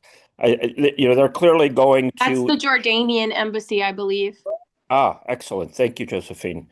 So they're as Mark had said earlier, that they're going to each of the missions that should do the right thing, that have called it genocide, that have said they want it to stop, but aren't really doing the legal actions that they need to do.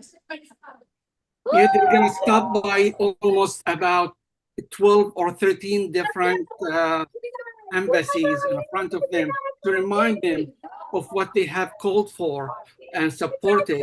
And that's why they are taking this route to hopefully they can do the right thing. I mean, our global government.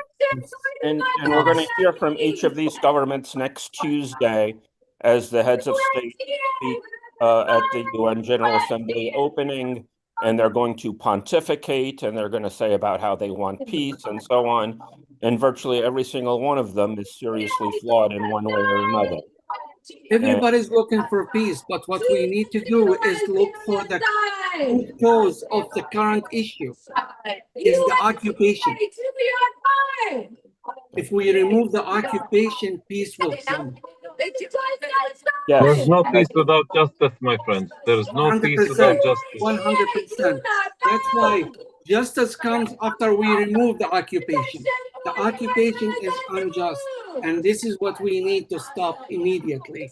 People across all religions were living side by side in Gaza, in Jerusalem, in Hebron, in Jaffa, everywhere, in Nazareth, everywhere, whether Muslim, Jewish, and Christian, side by side.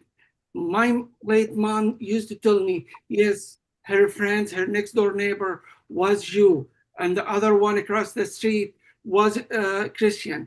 They all were Palestinians, and they didn't care about different religions. Yeah, and I think what we need to do now is to get each of these countries to do the thing that they need to do.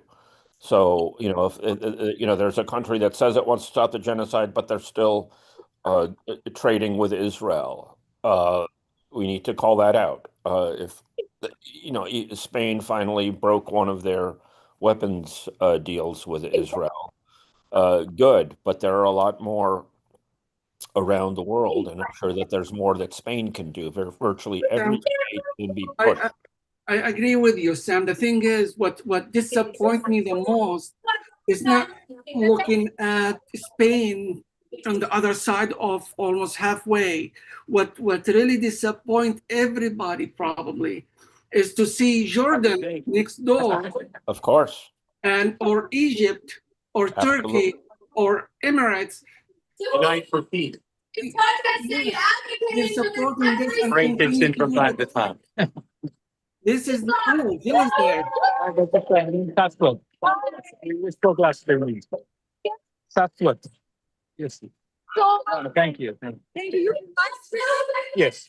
Yeah. Absolutely. Right now. The complicity of the Arab states Right now, is Hey, Jill. Thank you.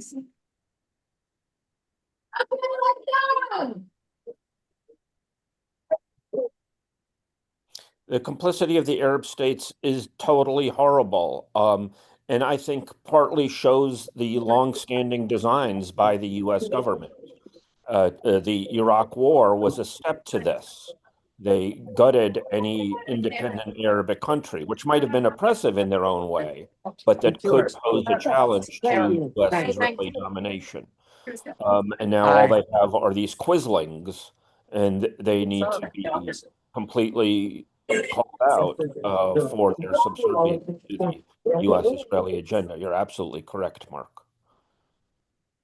And the guy who opened the war for everybody just joined us. Craig Mohaber is right here. I mean, when I first read his article, I just fell in love again with something. There is hope in this world, and we have it. Because what we're doing here, we're following the law. We're not making it. What we're asking for is to implement what the law says, whether locally or internationally. And if they don't follow the law, there is no point of having it. It's just as simple as that. And when I read it and I start searching for it, and I'm like, Craig, we need to talk. We need to talk like right now, me, you, and Jill.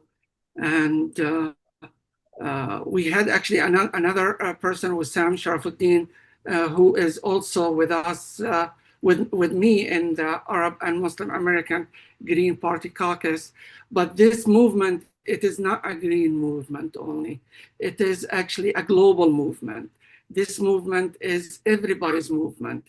And I might be associated with the green, but I'm more associated with Palestine. I'm more associated with the humanity that we have in this world. And what we're asking for is to apply the law, to apply the peace for everybody, to really join and help us do what's right for our, let me remove this frame from, hold on a second. To help us basically, oh, he's back.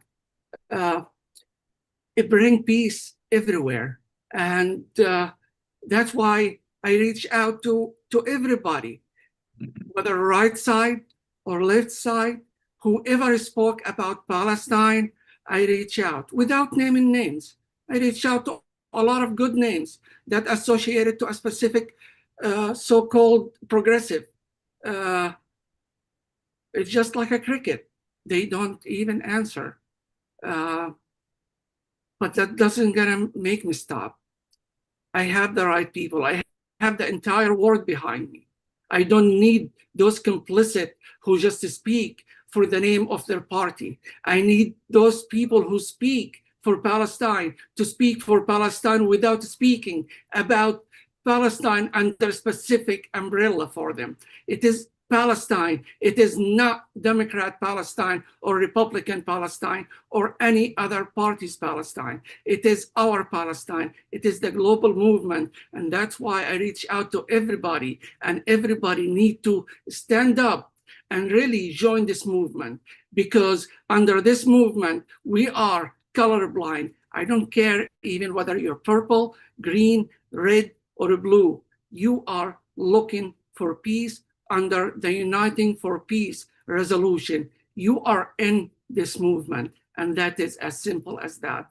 I'm not asking anybody to join me after this. You know what? Let's unite for this.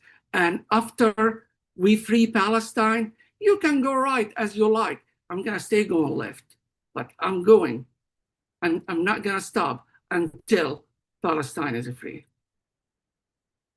Craig? Absolutely, Mark. You said it best as always, and so exciting now to see our comrades arriving at Dag Hammarskjöld Plaza, right in front of the UN, assembling themselves there. It's a really exciting moment. So good to see. Thanks to all your good organizing and all the people that have been working on this. Such a mobilization, not just in New York City, but all around the world, demanding that countries stop sitting on their hands after 2 years and respond to a live streamed genocide, not with any miracles, but just with the powers that they have and the responsibilities that they have and the mandates that they have chosen for 2 years not to use. And I'm absolutely convinced, Mark, that they will not use any of these options unless they are compelled to do so by the people, unless they are forced to do so by voices in civil society that say, we are not going to watch a live stream genocide anymore. It's time for you to take action. You can't hide behind the US veto, because the veto is irrelevant. You can take action in the General Assembly. You can mobilize a protection force. You can hold the Israeli regime accountable. You can do your job, the job that you're being paid to do. So now you see folks there assembling right in front of the United Nations in an area where UN delegates and UN staff pass all day long, every single day. They're going to be reading those signs. They're going to be hearing those speeches. They're going to be hearing those demands. Some of them will be watching it online as well. And this is a moment. Today is the deadline set by the General Assembly for Israel to comply with the orders of the International Court of Justice. Today is the day that the General Assembly is supposed to say, that's it, time is up, time to adopt so-called additional measures. And there are a lot of folks across the street in that building that don't want any additional measures. There's a lot of folks in that building that want Israeli impunity to continue. There are a lot of folks in that building who want to adopt symbolic gestures, like another call for a ceasefire, without any teeth, without any practical sort of action. But what they're hearing from our comrades there and from people all around the world is that that's not good enough. We want this genocide to stop. They can take action, and they have to. And they have to. And that is the key word. They have to. And they cannot hide behind the veto anymore. They cannot say, I voted, but the veto killed it. Show us how true you are about your word. Stop hiding behind your shadow, because we're sick and tired for over 77 years. Sugarcoating stuff and killing the same time, and it's not gonna go until we stop this together. That is the only way we can do it, is to stop it together. I don't know how far they are, to be honest with you. There is actually Roger Water wants to sing on this in the end, and his special song, the Sumud, the one I couldn't play last time because it didn't work for me. And I believe he's gonna record it and publish it from this rally today. So there were a lot of communication between us and his technical team. They were asking about some technical equipment, and I'm like, I'm gonna get you to somebody who understands what you're talking about, because it just didn't get me. And I hope they did what he asked them to do on the ground. because I'm so grateful for everybody to step into this, whether somebody on the ground over there or somebody shared the flyer or somebody joined the Zoom here with us, or just coming in and out, because I know it's a busy day. I know everybody has their own life to deal with. I don't know, hold on a second, it seems that there is saying something, let me see. Unmute. Somebody's not letting me speaking.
I think they are probably in front of another embassy.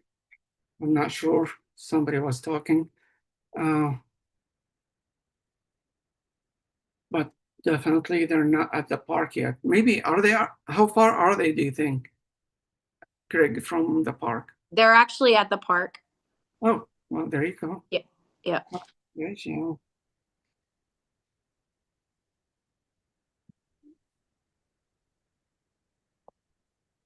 That woman, honestly, Jill, I've been traveling with her for a few months. The tired she gets, the harder she starts running. She doesn't stop. She's always on the run. I've seen her on the airport. I've seen her in so many events. She probably haven't slept since yesterday to make sure things are under control, and just fabulous woman, fabulous leader. And it's really amazing. And we really need to hear what they're saying. Let me call them.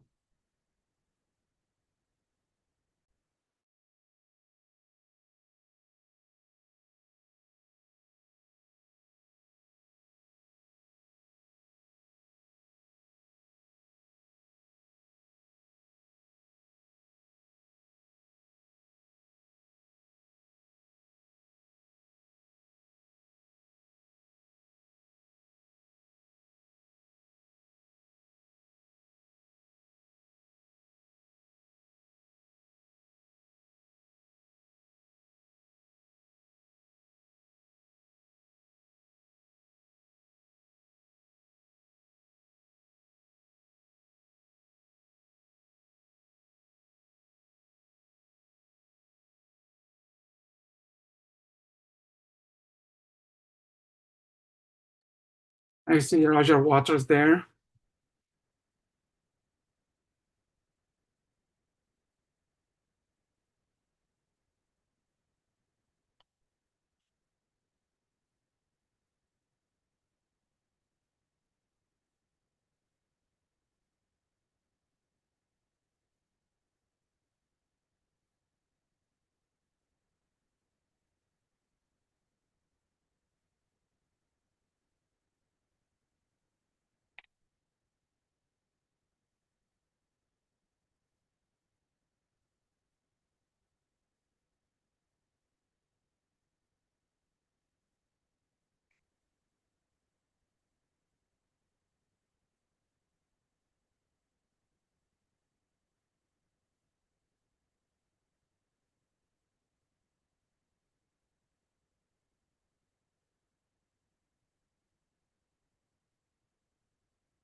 Can you hear me? Huh? Yes. I was born in Jerusalem. My family is there. My family is in the West Bank. And a lot of my friends are in Gaza. I lost some of them. I was in Gaza in 2010 in the first invasion. So I'm going to read you two poems. I am from a land that knows no peace and always weeps. My childhood boy running in the sand, above the skies hovering where the bombs explode. I think of you day and night. I think of the brutality inflictions. I think the enemy is never relenting. I am the child of Jerusalem reaching out to a child of Gaza. I was the child of Jericho an eternity ago until the enemy came walking to my sleepy town of 67. I am the child of Haifa looking at the same sea you are being slaughtered at. I think of you day and night.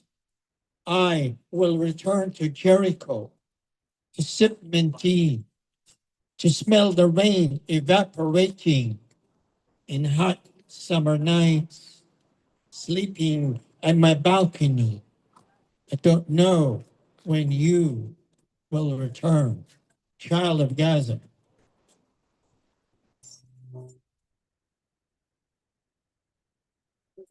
Alive. Not gone yet. Don't know how. Don't know why. I'm still not dead. Should have been many times over. My first intifada of 87. I survived. A pointed M16 on my head. When my mother started wailing and I started praying. I survived the interrogations of IDF, of Ben Gurion Airport stripped in a metal container. I survived. Now this exodus from Gaza in the aftermath of October 11th, 7th brings back memories of ugly past, watching children melting with phosphorus, bombing civilians for 700 days, counting, a friend calling me from Rafah, asking me to pray. I say, I don't pray. He said, please pray. I'm hearing the bombs exploding. Another friend calling me from Gaza City, wailing, telling me his house is gone, his son is gone, and his head is bandaged.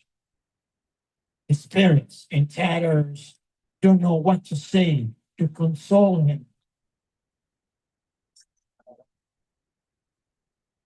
I cry nonstop and light a candle. I am so beyond words. My nerves are shot. My wisdom is gone. I'm still alive, but not the Gaza child and not the Gaza woman. And I hope one day this madness will stop. And I hope Palestine will be free. Free, free Palestine. From the river to the sea. Free, free Palestine. How about a hand of applause? Thank you. I do believe we're ready. We're going to find out very shortly. Ubai from Kingo, the largest coalition of Palestinian organizations in Palestine, including Gaza, are the ones that have put this call out for today. And the call very clearly is for the UN to do the Uniting for Peace and to bring in protective troops under the UN. And he has some words to say to us from Palestine right now. So how about a round of applause for Kingo and for Ubai? and the people of Palestine.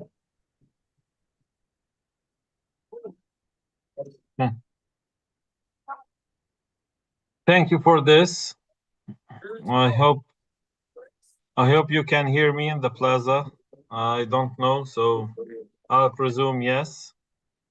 Today I was with my colleague, the director of Pingo, Amjad Shawa from Gaza. He described the situation, what's happening there, and he's aware of the rally that's you're doing now in New York, and he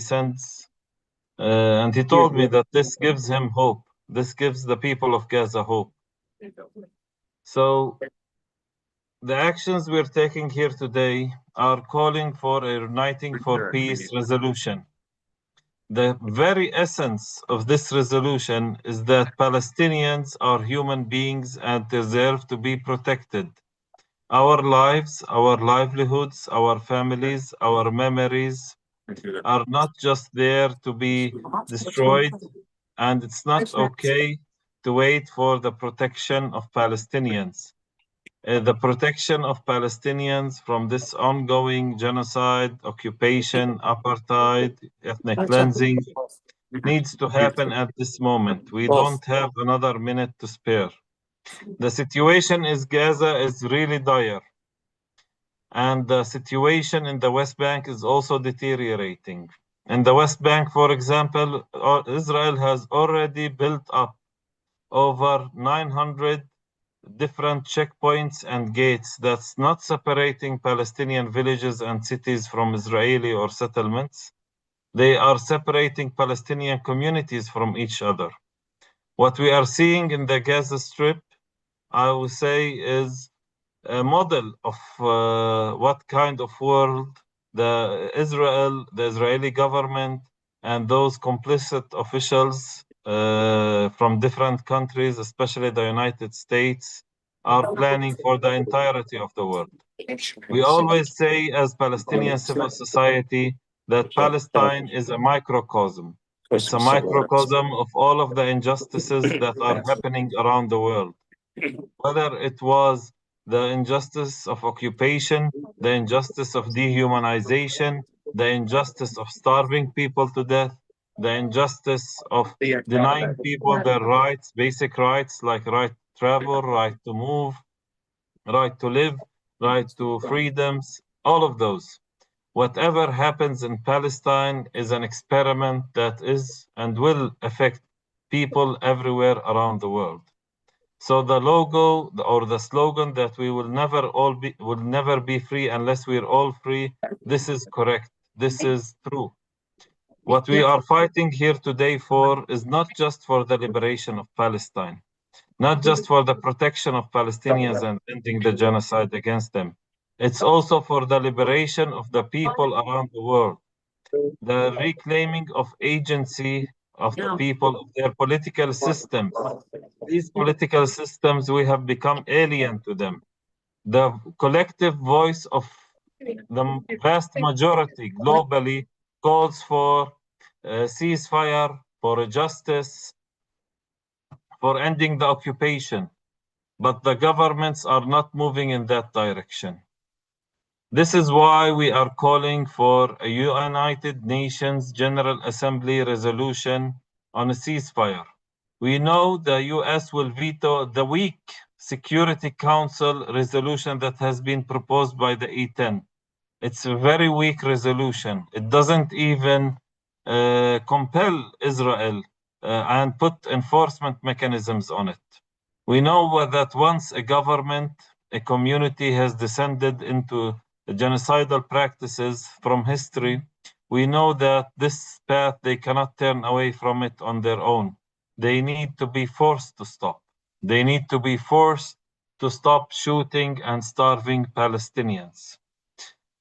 What we have come to realize at this moment is that the political will to act will never happen unless it is faced with massive public pressure for deployment of a multinational protection force that is mandated by the UN.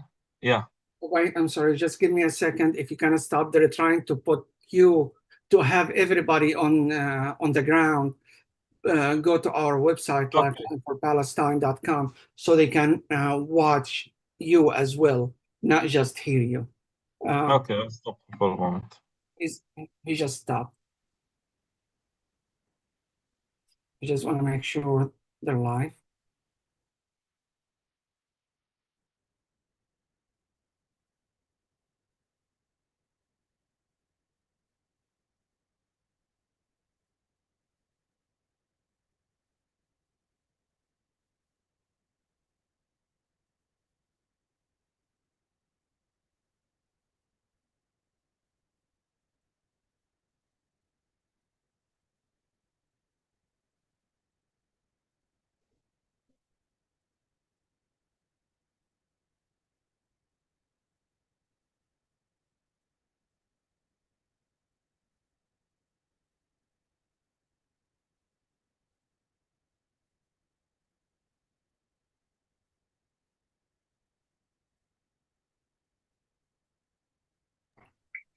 Be 30 seconds, and then again, you're probably going to start all over again. I'm sorry about that, but No worries.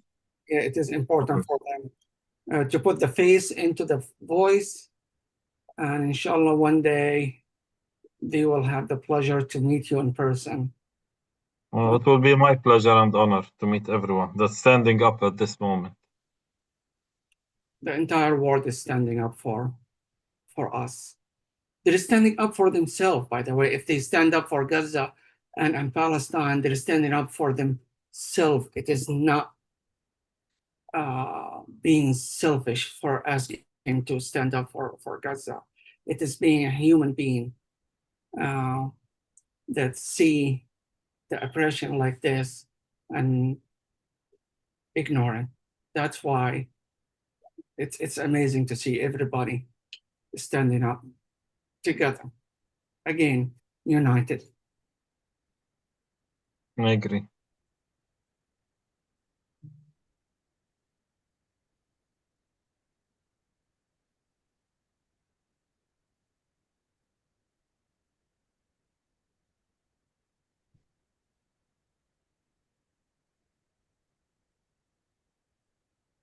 Let me go and make sure.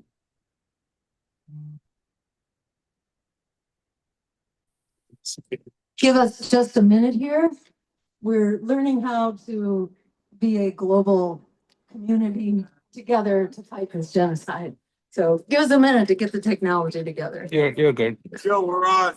Do we have Safed maybe go? Let's see, I don't want to interrupt. We have both mic and video. Great. Can Ubay resume, Mark? I can talk if it's Go ahead, Ubay. okay. Okay, so I just want to say first that I'm connecting from Ramallah on behalf of my colleagues in the West Bank and Gaza Strip. Unfortunately, my colleagues in the Gaza Strip don't have an internet connection at this moment and cannot connect because Israel has destroyed all of the connections to Gaza City. And in the southern, those displaced in the southern of Gaza and Deir al-Balah, they don't have internet connection in the evening, only at the office in the daylight.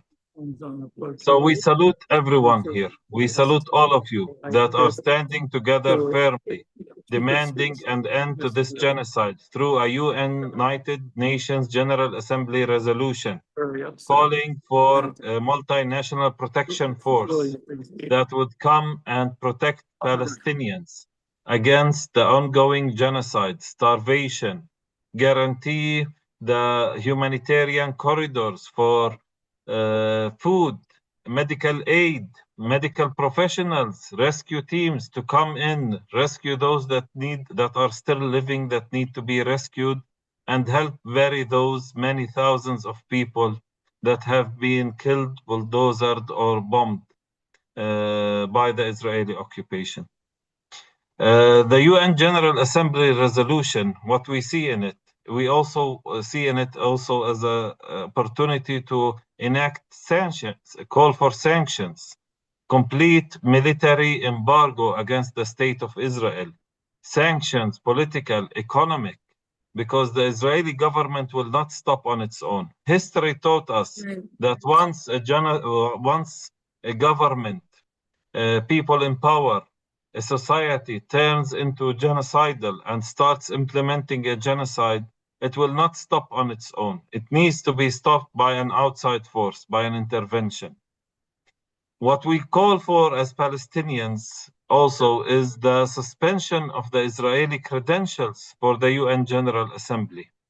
We know that Israel can be kicked out of the UN completely by the Security Council, but unfortunately, the US veto is protecting this genocidal government and this genocidal system, because I would say at the very core of this current US administration, they don't see us as Palestinians as human beings. What we are calling for in these are not actions for war or for further conflict or for punishment. These are actions that are called for concretely in order to have peace, because we cannot have peace without justice. Peace without justice is just having the absence of conflict, while people are being repressed, while injustices continue, and Palestinians are being dehumanized. 20,000 Palestinian children have been killed in Gaza in this genocide. Around 1,000 Palestinians have been killed also in the West Bank during these past 2 years, and many of them are children. So when we are saying that the Israeli system, the Israeli government are enacting a genocide against the Palestinian people, we are not just saying this in the Gaza Strip. We are seeing those very policies being enacted on a slower pace in the West Bank, with the final aim of ethnically cleansing Palestinians of their lands in order to replace this population by Israeli settlers. As you stand today and you are calling for justice, you are defying the power, the system. You are facing it with the truth. And as Palestinians, we always say the truth shall set you free. The truth that we are talking to power in it, that we are saying that we will not allow things to happen and continue in Palestine as they are. We will not allow this genocidal campaign of the Israeli government with its allies, Western allies, especially the US administration, to allow for it to continue and become the new norm, where hospitals are targeted, civilians are starved, children are crying in the faces of their parents, asking them, where is the next meal coming from? As Palestinian civil society, we have always called for peace and justice. And this movement today, we see it as a movement towards reclaiming the political sphere, reclaiming the agency of the people. The vast majority of the people around the globe are calling for an end to this genocide, are calling for accountability to the criminals that have violated international law and international humanitarian law, and are calling for the UN to step up with its states and with states representatives in it and enforce a complete ceasefire, allow for humanitarian aid. And this can only be done through a UN General Assembly resolution under Uniting for Peace to deploy a multinational protection force. We salute everyone standing today, and we understand as you stand today with us, you are also standing with yourselves, with your children, to live in a world where it's not okay and it's not normal to starve children, bomb them, and act like everything is going as normal or everything is okay. We thank you, all of you, and hopefully we are successful together in ending this genocide. Many Jews. There's many Jews that are demonstrating together. There are many Jews together. Indeed, indeed. Thank you so much, Rabbi, and we'll hear from the Rabbi momentarily. But can we just give another round of applause for Ubay Al-Budi and to the Palestinian NGO network, which is advocating for human rights, for sovereignty, for liberty, for justice in Palestine, which means they are advocating for us all. As Gaza goes, we all go. And I think that's why we're here today, to say enough, this ends here and now. And we're also here to say that we do have the power, and we are demanding that our UN representatives and the member states use that power, which they promised 1 year ago when they said Israel needs to comply with the International Court of Justice 1 year ago, end the occupation, end the genocide, end the ethnic cleansing. So the UN made that promise 1 year ago, and we are here to fire.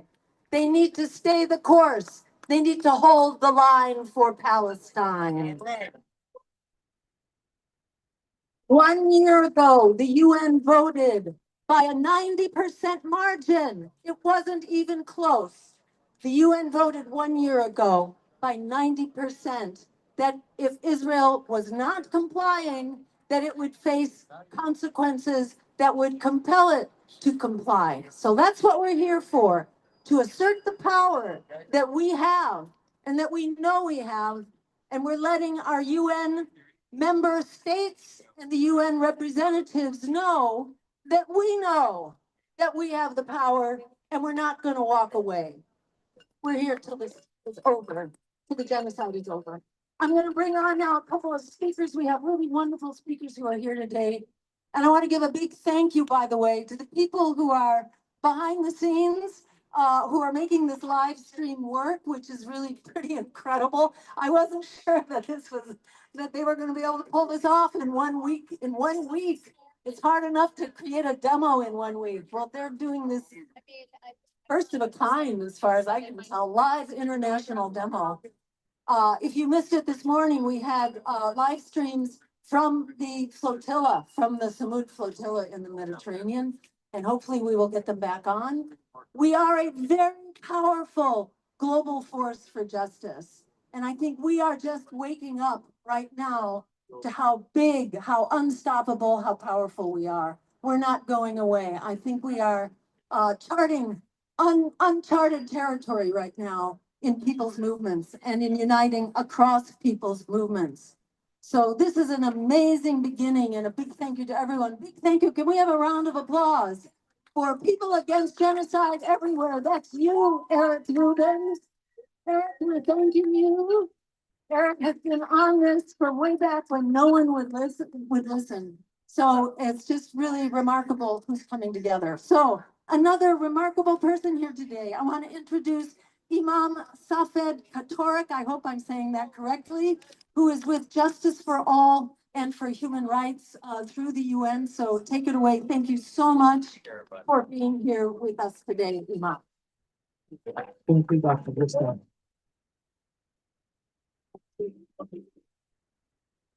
Assalamu alaikum, peace, shalom alaikum, pax vobiscum. It's all about peace, dear sisters and brothers. Quick question. Are we here for peace? We're uniting for peace. And we're just asking those folks across the street who represent the nations which many of us have come from or our friends are from, who live here in America now, are calling for. We're calling for peace. My name is Safed Chadovich. I am the Director of UN Operations for Justice for All. I am also a survivor of the genocide in Bosnia and Herzegovina in the 1990s, where never again happened again. And never again is happening again in Gaza. And it needs to stop. You have come out, some before October 7th, some after October 7th, some more recently, some in the far distant past, to say and to ask and to demand and to pray and to rally and to call for a free Palestine. And a free Palestine is not anti-Semitic. A free Palestine means that the Palestinian people and the Jewish people and the Muslim people and the Christian people of the Holy Land will have the chance finally to live together in peace. Because since 1948, they've been denied that right. You know, just this past week, and I'm gonna really short here because our brother from Gaza stated something that was profound and clear and gave us the direction and the guidance. We are all connected together. We were really happy that 142 of the nations of the world recognized symbolically the existence of the nation and the state of Palestine. And a couple countries voted against it, including our own. It is called shame. Shame. And they passed what was known as the New York Declaration. Anybody here from New York? That's our declaration, but we weren't consulted. But in the New York Declaration, it lays out a roadmap. But dear brothers and sisters, a roadmap is useless if you have civilians on a bus that are careening off of a cliff. And that's what's happening in Gaza. That's why we are demanding a protection force. In Bosnia, we had a stabilization force. It stabilized the gains of genocide on the ground for the perpetrators of genocide. And we don't need that type of stabilization anymore.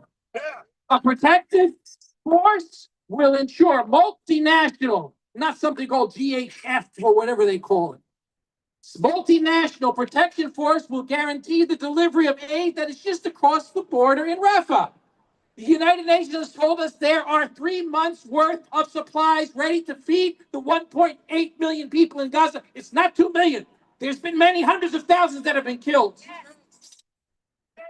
Ready to deliver it tomorrow, providing that there is protection force. The protection force, multinational protection force, must also be mandated not only to protect the delivery of aid and the humanitarian workers and the medical practitioners who all have been targeted along with the journalists because they dare to document. One of the jobs of that multi-protection force is to document the scenes of the crime and to document the evidences of genocide, which is mandated by the International Court of Justice, and to protect the largest gathering of human beings in the history of our planet from nations across the world, coming together to carry aid to Gaza through the civilian flotilla of tens of hundreds of ships.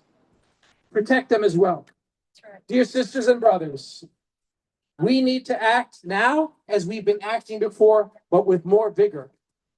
This is a historic moment and an opportunity through the current meetings, high-level meetings at the United Nations, to maybe change the way people think and operate. Enough is enough.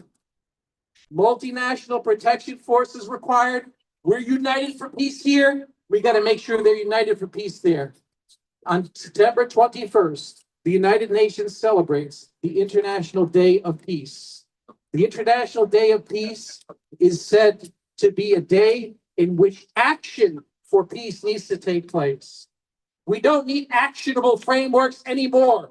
That's the words that are mentioned in the declaration. We need action itself. Peace without action is injustice. Justice requires action. Action will deliver peace. Let's keep it up.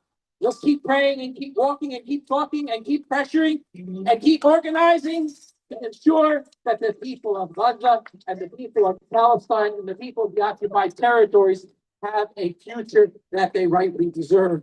All the peoples of the land stay together. Assalamu alaikum.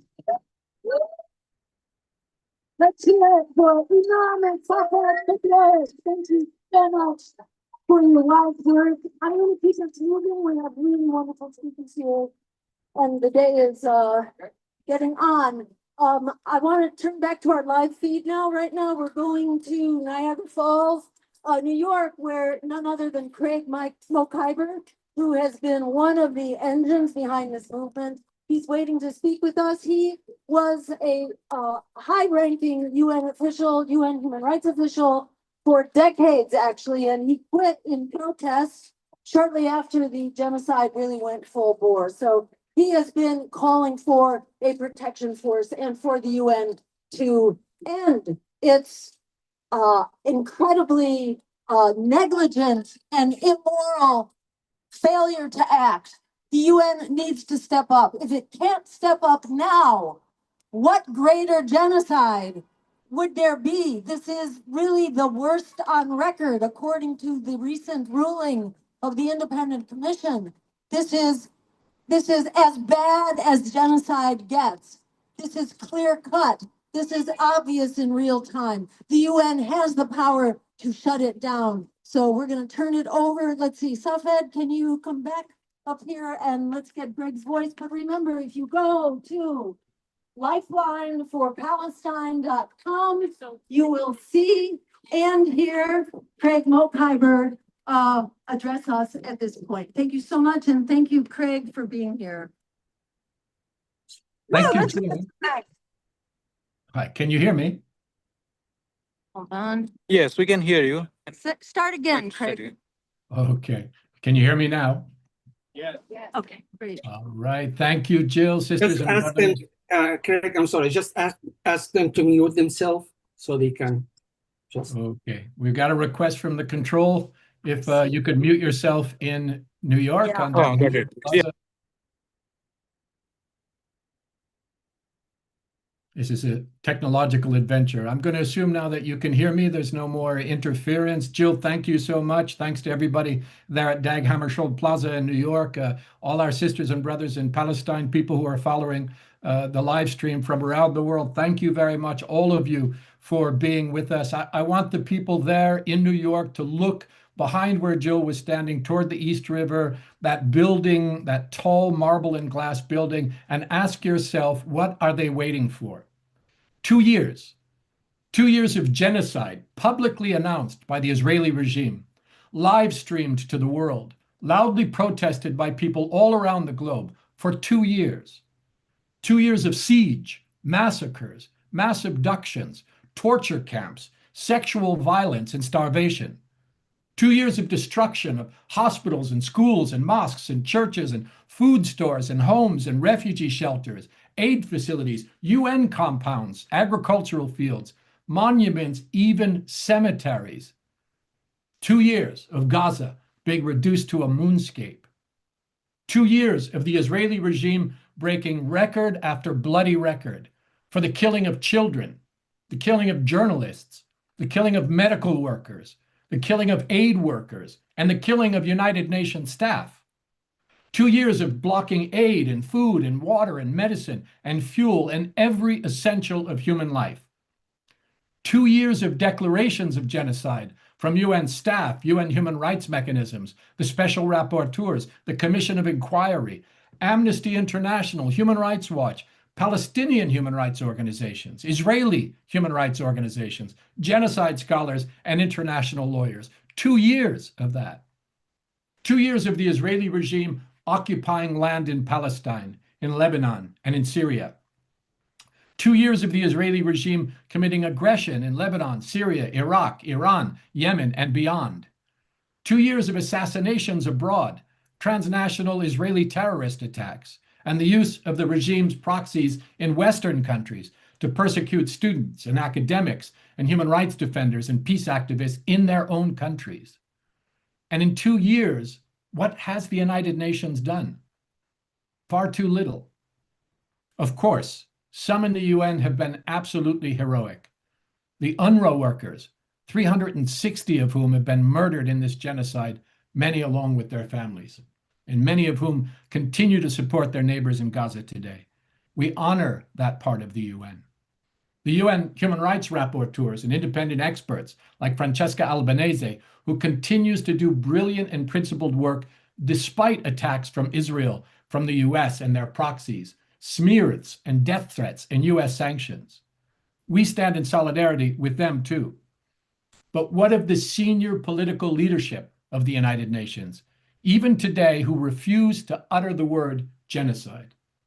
What of the Security Council, moribund and inactive behind a US veto and the machinations of other complicit states? They have failed the Palestinian people. They have failed the world, and they have failed to execute the mandates entrusted to them. And history will judge them harshly for those failures, and so do we. But the General Assembly today can do something, and it can do it now. The General Assembly, where there is no US veto, where all 193 countries have a vote, they can convene within 24 hours under Uniting for Peace. With a 2/3 majority, they can make a difference on the ground. They can save lives and save their own tattered legacy at the same time. They can adopt sanctions and a military embargo on the Israeli regime. They can reject the UN credentials of the Israeli regime, just as they did for apartheid South Africa. They can reactivate the UN's anti-apartheid mechanisms to challenge Israeli apartheid. They can establish an international criminal tribunal to hold Israeli perpetrators to account. And yes, they can mandate a multinational UN protection force to enter Palestine and to protect civilians, facilitate humanitarian aid, preserve evidence of Israeli crimes, and begin the process of reconstruction. Now, of course, some states and their representatives across the street from you are working very hard to prevent this from happening. Israel and the US are committed to completing their genocide without interference. Others envisage a proxy occupation force to continue the subjugation of the Palestinian people. Some others want to adopt empty, toothless resolutions that contain no practical measures at all. And far too many others are trying to shift the focus away from Israeli accountability and Palestinian freedom into another 30 years of forcing Palestinians to negotiate for their rights with their oppressor while protecting Israeli impunity, as happened under the Oslo process. They want to stabilize. They want to normalize. They want to return to the cruel status quo that existed before October of 2023. Well, we say here today that we reject the stabilization of apartheid. We reject the status quo of settler colonialism. We reject the normalization of genocide. The Palestinian people must be protected. Israel must be held accountable. Apartheid must be dismantled. Genocide must be punished. And Palestine must be free from the river to the sea. And we will measure the action of every voting member of the United Nations against this standard. UNGA, 2 years is too long. Your time is up. Act now, protect Palestine now, sanction Israel now. Thank you for listening, and free Palestine. Thank you.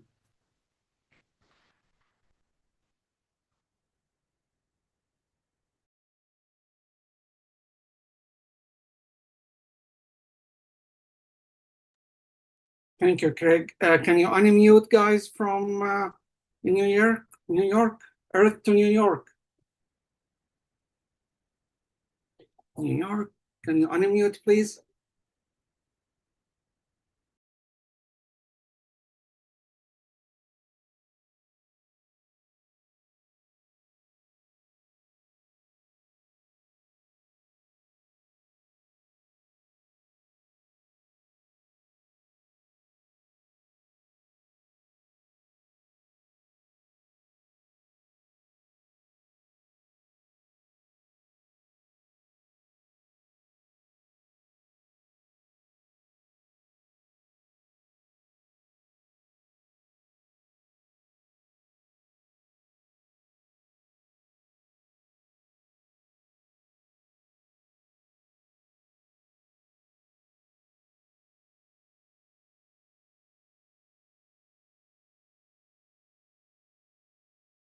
The rabbis who have shown up here today, and I'm so proud every time I hear them say, well, the person raised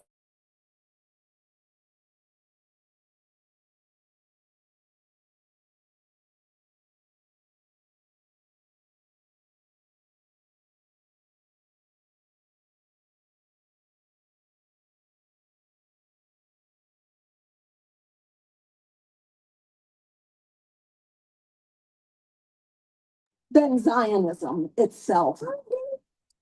And they have been saying that for a long time. They're amazing, unbelievably courageous.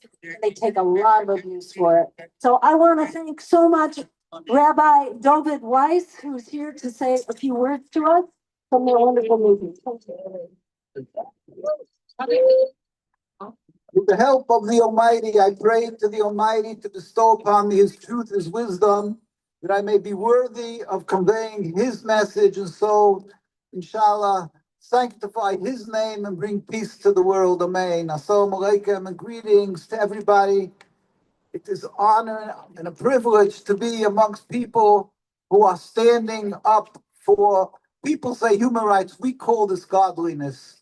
It is the obligation of us who were created by the Almighty not to be silent, to stand up when we are witnessing inhumanity, again, ungodliness, when we are witnessing terrible carnage, genocide, evil, the depth of evil, and especially when we are witnessing this being perpetrated in the name of my religion, in the name of Judaism. So we as Jews have that special obligation to come forward and to state unambiguously, clearly, that this is not Judaism.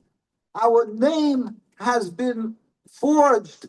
Our name has been hijacked. It's not our religion. This crime, this occupation of Gaza, this occupation of Palestine has absolutely nothing to do with the Jewish religion.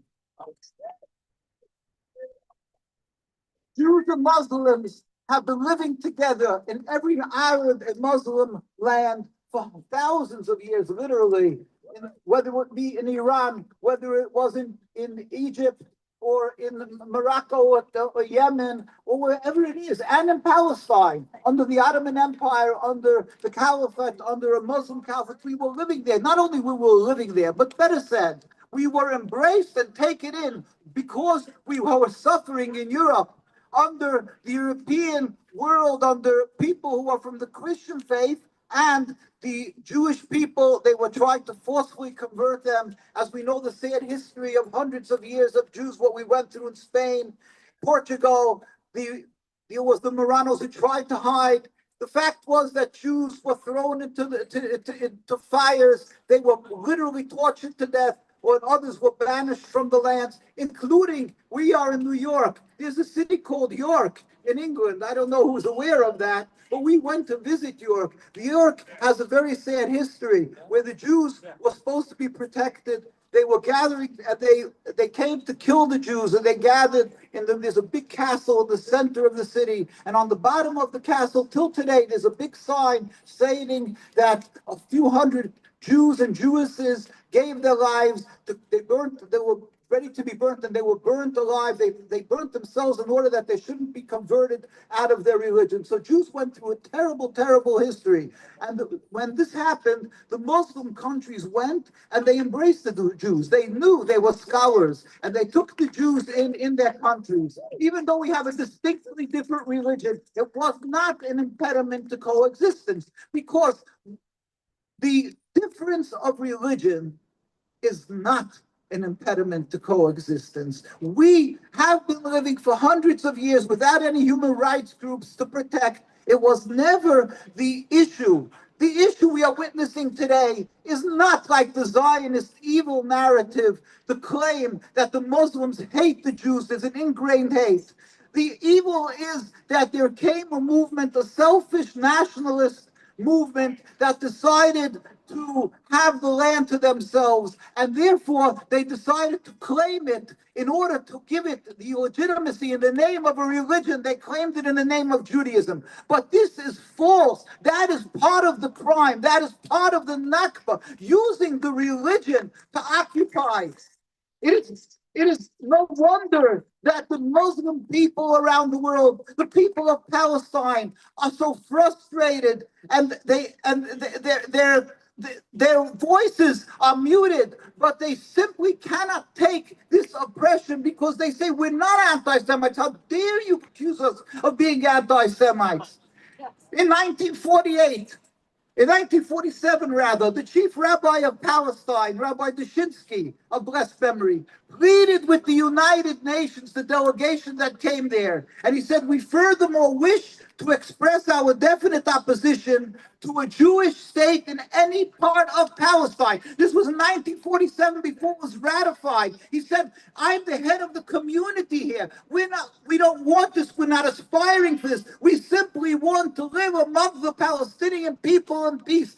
What changed? What destroyed this beautiful fabric? One thing: Again, a selfish, flawed national endeavor, a movement called Zionism, a movement that should be in the dictionaries referred to as anti-Semitic, a movement called Zionism that the personification of anti-Semitism is in their actions of Zionism in the state of Israel. That is the textbook translation of anti-Semitism, is Zionism in their state that has driven a rift between Jews and Muslims.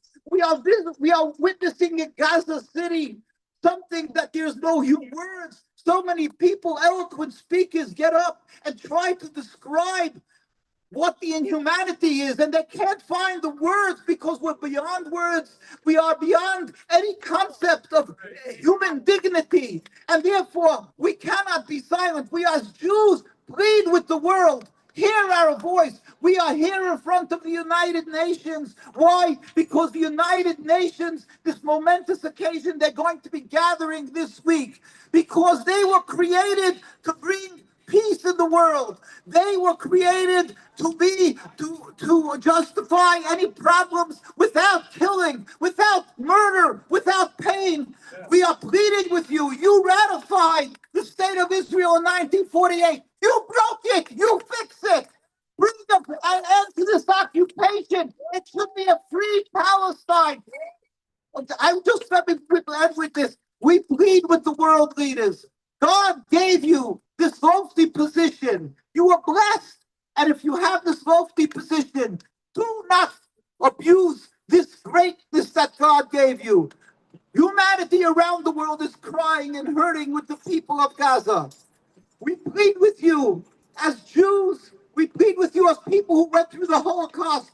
Our communities, the very religious communities, so many of us, we went through, our parents and grandparents died in the Holocaust. We know that suffering. We are pleading with you with all humanity. Don't lose this moment that you have, that you are privileged, and let us bring an immediate end to the Gaza occupation, to the Palestine occupation. With a free Palestine, we will be living together as we've had all through history. Amen. Thank you. God bless. Thank you, Rabbi.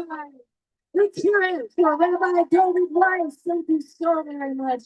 Beautifully said. I'm so glad that we can help lift up your voice so it can be heard around the world, so that people know the truth. That Zionism is not Judaism. Zionism is anti-Semitism in a nutshell. Thank you so very much. We're going to try to move along because Roger Waters is going to be here in less than a half hour. So we need to squeeze our speakers in. I'm going to ask everyone if you can to confine your remarks to 2 to 3 minutes, okay? Just know that we've only begun. So we will do this again and again until the genocide is done. So keep up your great work and your great voices. I'm going to bring on next Sayal Kayed. I hope I'm saying that correctly. Who's with the American Muslims for Palestine. So come on up, Sayed. Let's give him a big welcome. Thank you. Assalamu alaikum and peace and blessings upon you all. Bismillah ar-Rahman ar-Rahim, in the name of God, the most merciful, the most gracious.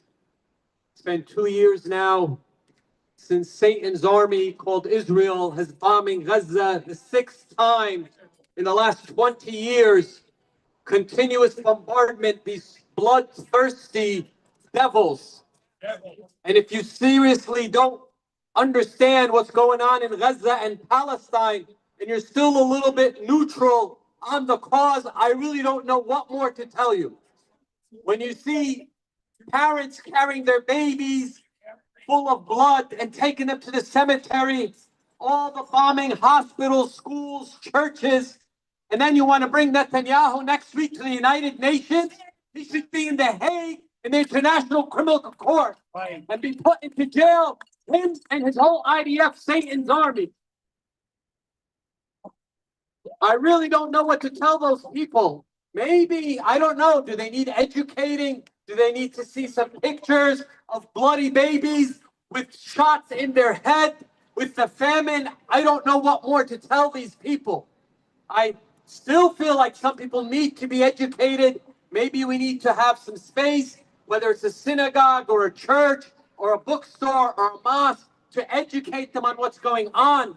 But 2 years, and we're still debating if this is a genocide or not.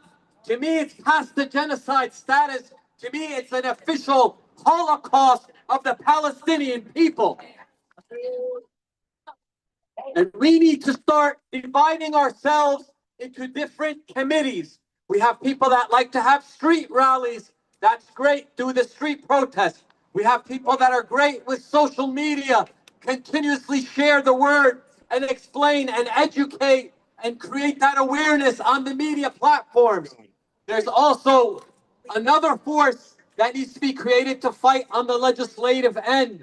Because now if you're pro-Palestinian, Trump and his crew want to start pulling your U.S. citizenship status. So we need to work on that front as well, on the political advocacy level, which AMP works on 2 fronts, educating the American public and as well turning that horizontal people power that we see all across the world. It needs to translate into vertical power with the people that hold the decision, with the policy makers. And that's why this October 19 through 21, we will be in Capitol Hill holding our 11th annual Palestine Advocacy Day, where we go in and speak to our congressmen and our senators about the just cause of Palestine and registering AIPAC as a foreign entity. Absolutely. And ending the arms to Israel. We stop sending the billions of dollars to Israel and implement the Leahy law by Senator Leahy, which says any country found violating humanitarian rights deserves to be boycotted and an embargo. No more weapons for the U.S. No more U.S. weapons to Israel.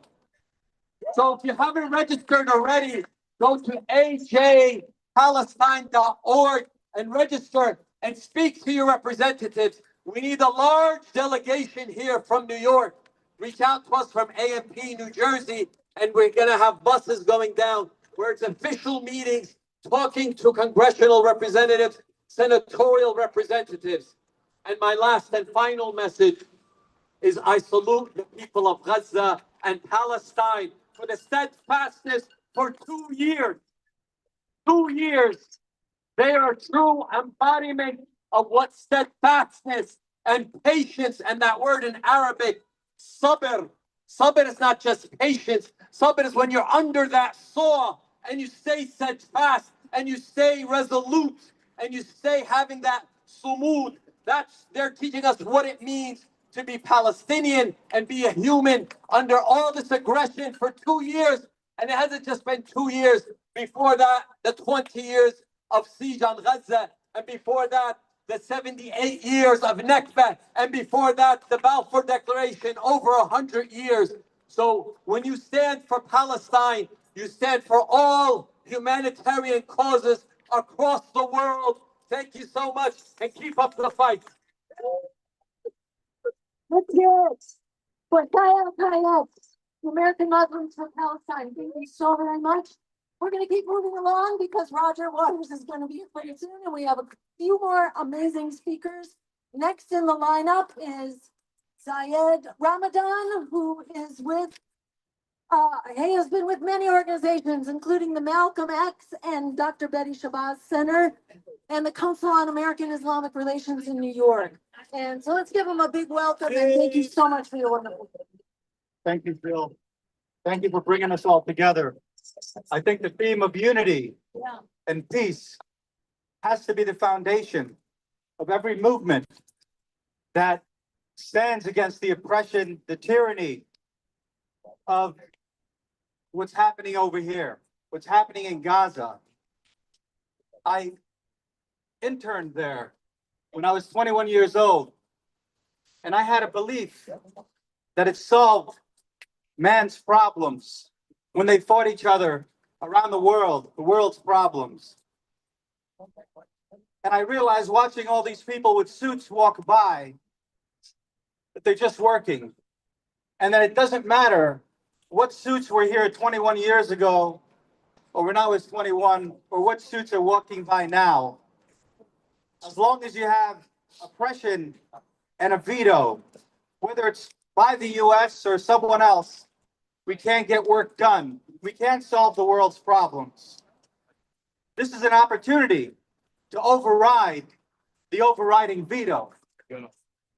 Now, I've been with a lot of organizations. I'm on the Westchester Human Rights Commission, the former president of CARE New York for 10 years. All of that means nothing. I really want to talk to you about me being a Palestinian New Yorker. I sat with my mother the other day and we watched TV. She's 91 years old. God bless her. And she was just staring at the TV, watching the genocide in Gaza before her very eyes.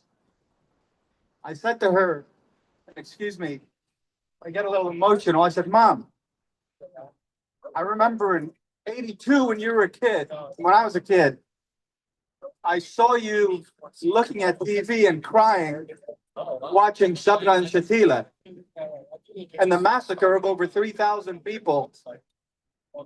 You're not crying.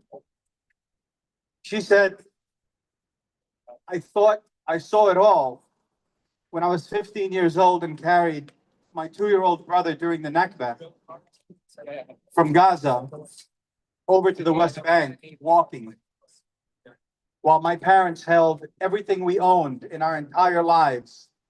And the village we came from, that, as far as we knew, it lasted over 1,000 years. And we never saw that village again. I thought that was the end of it. I thought it was the end of it in 1967. I thought it was the end in Sabra and Shatila. I couldn't believe my eyes when Yitzhak Rabin was assassinated when we were at the doorstep of peace. And now I'm looking at this. I can't believe my eyes, but I have no more tears. It'll be up to future generations to fight for justice. I want to thank every single person here, because without you, we don't have unity. We don't have voices. We can't confront the tyranny of the leadership and the people who are perpetrating genocide and who are choosing to stand idle while a genocide happens in Somalia and Kashmir and Gaza and all over the world for their own benefit, so they can make trade deals and trade and horse trade our very lives. I want to share something. It's funny because she mentioned Roger Waters, and a thought came to me. About 50 years ago, I was a little guy, and my brother brought home an album, and I listened to it, and it was one of the most haunting songs I ever heard, and it became my favorite song in my entire life, and it's a Roger Waters song. And I didn't understand, the lyrics were in my head, but I didn't understand what it meant. And when I grew up and I started traveling around the world, I started noticing things like I'd walk into a cheese store in Bruges, Belgium, and I'd be taken aback, and I'd see a woman from Bruges, Belgium, and I swore it was my sister. And then I went to Belize, and then I swore that that person was my brother. I couldn't believe it. And I realized that genetically we may be separated, but if we go really, really far back, we're all related. We're all one humanity. We're all brothers and sisters. And if we don't fight for this unity, we will destroy each other. The name of the song is Echoes. And the lyrics is my phrase that I love, that educated me about the oneness of humanity. It said, strangers walking through, strangers strangers walking through the street meet, and God, all of a sudden I've known this song. It's my favorite song in the world. Strangers passing through the street, by chance two separate glances meet, and I am you and what I see is me. I have to sing it like that. And so I don't see Jews, I see brothers who stand in justice. And I just want to say to my Jewish brothers and sisters all here, I curse Netanyahu for elevating anti-Semitism. I curse Netanyahu for I don't want to use the word, for altering the ideals of your religion, which are good, and making it so difficult for everybody around the world. And I thank you for your courage for standing with us. I want to thank all my brothers and sisters here, and please continue to stand for justice. That's all we have. If we don't do that, this world will spiral into decay. Thank you very much.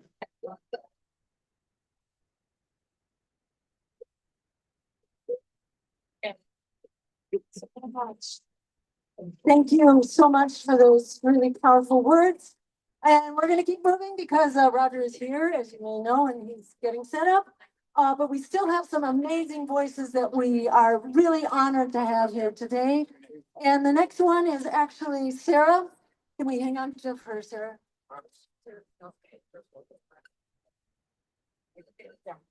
So go ahead, Sarah, who's been waiting. Sarah Lee Whitson is the executive director of Dawn. Can we give a big round of applause?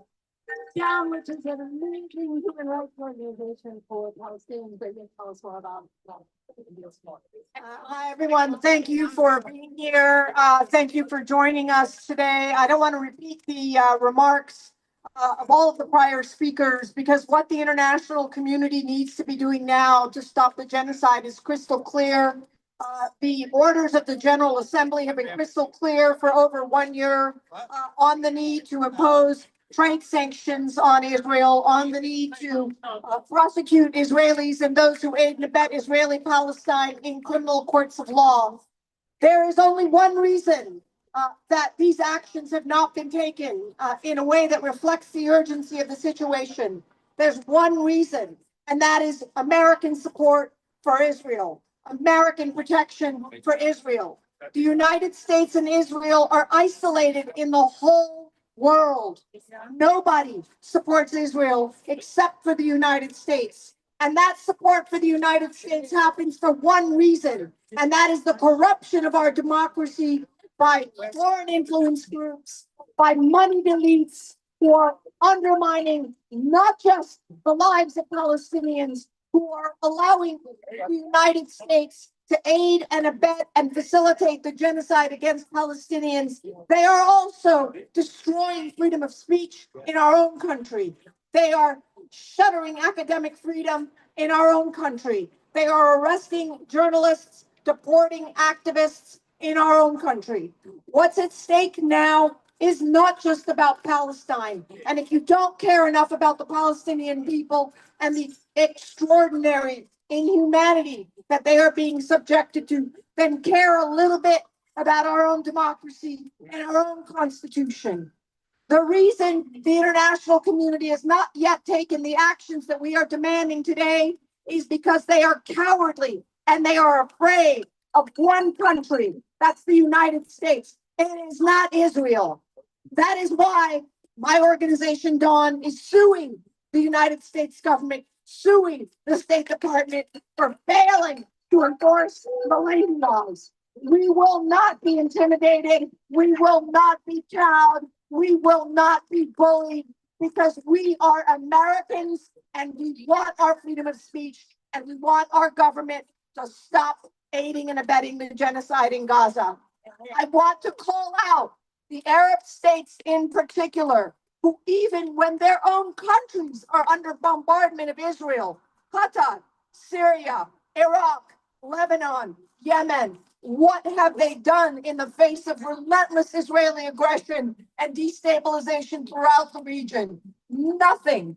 They have issued some nice words, but zero actions. It is on their first responsibility. This is happening in their own neighborhood, and they continue in their complicity with Israel. Egypt continues in its complicity with Israel. The UAE continues in its complicity with Israel. We know exactly what they're doing. These are isolated rogue states together. I hope you will continue to support the struggle for Palestinian freedom, because the struggle for Palestinian freedom is the struggle for all of our freedom. None of us will be safe if the Palestinian people are not safe. Thank you very much. The ceremony is gone. Thank you so much, Sarah.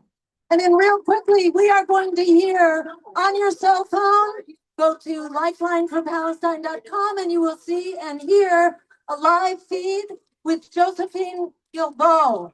Captain Josephine Guilbeault, who was arrested like last week at the Senate Intelligence Committee hearing for standing up and shouting out what she knows as a former U.S. servicewoman, what she knows that the Senate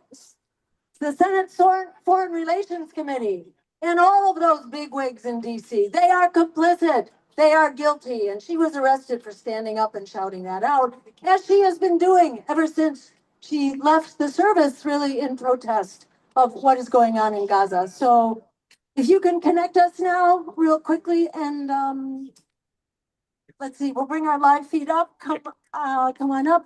And if you have a cell phone, go to lifelineforpalestine.com. And we have with us Josephine Guilbeault. Thank you so much, Josephine, for being here.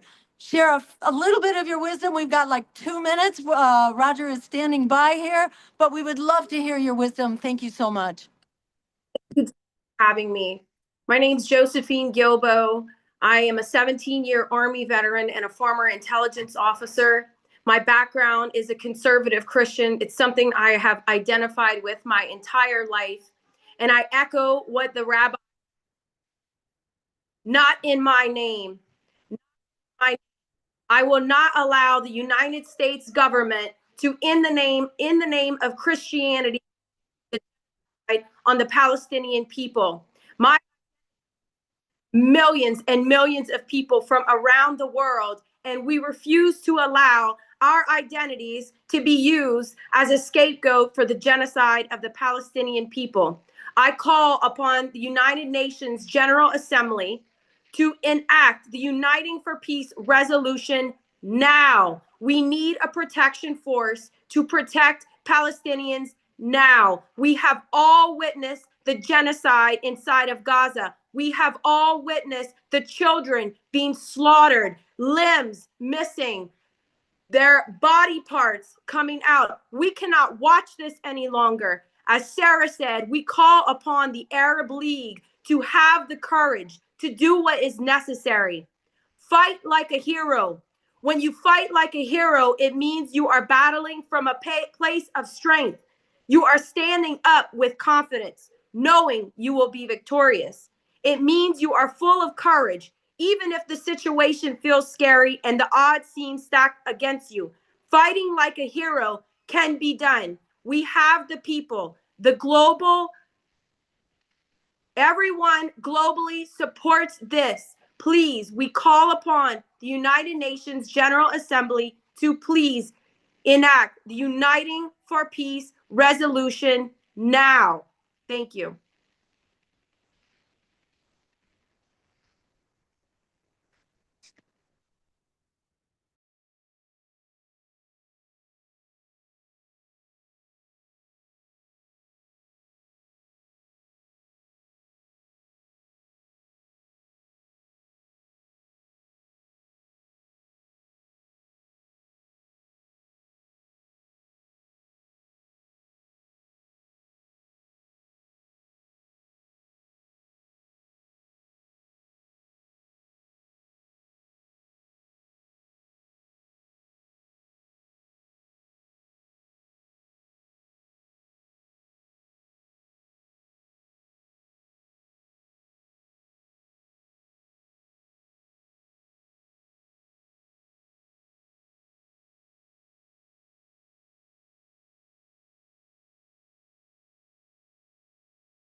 Of it and share it. When we go into your congressperson's office, it is very powerful that we are bringing your names with us. And we have seen movement from last week even to this week with support for the safety of the flotilla and the aim to get the aid to Gaza. Those boats are loaded with baby formula, hydration packets, and other absolutely necessary items. So I was in Barcelona inventorying boats, cleaning boats, and I attended one of the nonviolent trainings, and Israel intelligence was there. and everybody knew it. And so the trainer said, we welcome you. We want you to know that we are entirely nonviolent. And we want you to know everything about our response and that we have no aggression as part of our mission and part of our boats. And so then we saw them going around on jet skis with masks over their faces, looking at the boats, and we saw the drones going all around the boats and inspecting them. And then several days ago, Israel said that our people on the flotilla with security clearances and maritime professionals were terrorists. Okay, after they have full knowledge, participated in the trainings, looked at the boats, got all of their intelligence, and then they're calling our people terrorists when they're entirely nonviolent. So it's really important to highlight these lies and call this out, because they are setting up the flotilla by calling them terrorists. They're setting them up for attack. And they have, in fact, dropped 3 firebombs on different boats in Tunis. So they did drop those on the holds where the life jackets are, and they caused a fire that was put out quickly. And those are warnings. And our senator's office said those are escalatory actions. So they will start there and then they will get worse. So it's very important for all of you as citizens to speak up to your representative, your senator, and we have 30 Americans on those boats and from 23 different states, including New York. So please pass this around, and I thank you for your time. Thank you. Thank you. Big round of applause for Nadia Mullen for the incredible leadership of her family and their sacrifices, including now. So our next guest needs no introduction. He's been just an incredible inspiration to human rights and to the global community that we are witnessing here today. Roger Waters is co-founder of the legendary rock band Pink Floyd, musician, songwriter, activist, renowned for his powerful critiques of war, injustice, and oppression. And beyond his iconic music, he has been a staunch leading advocate, a shining light for Palestinian rights, speaking out against global militarism, using art as a force for human rights and freedom and global love. Thank you so much. Big welcome to Roger.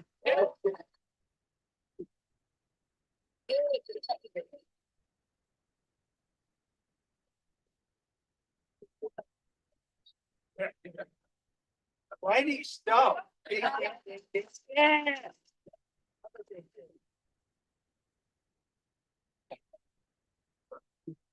What?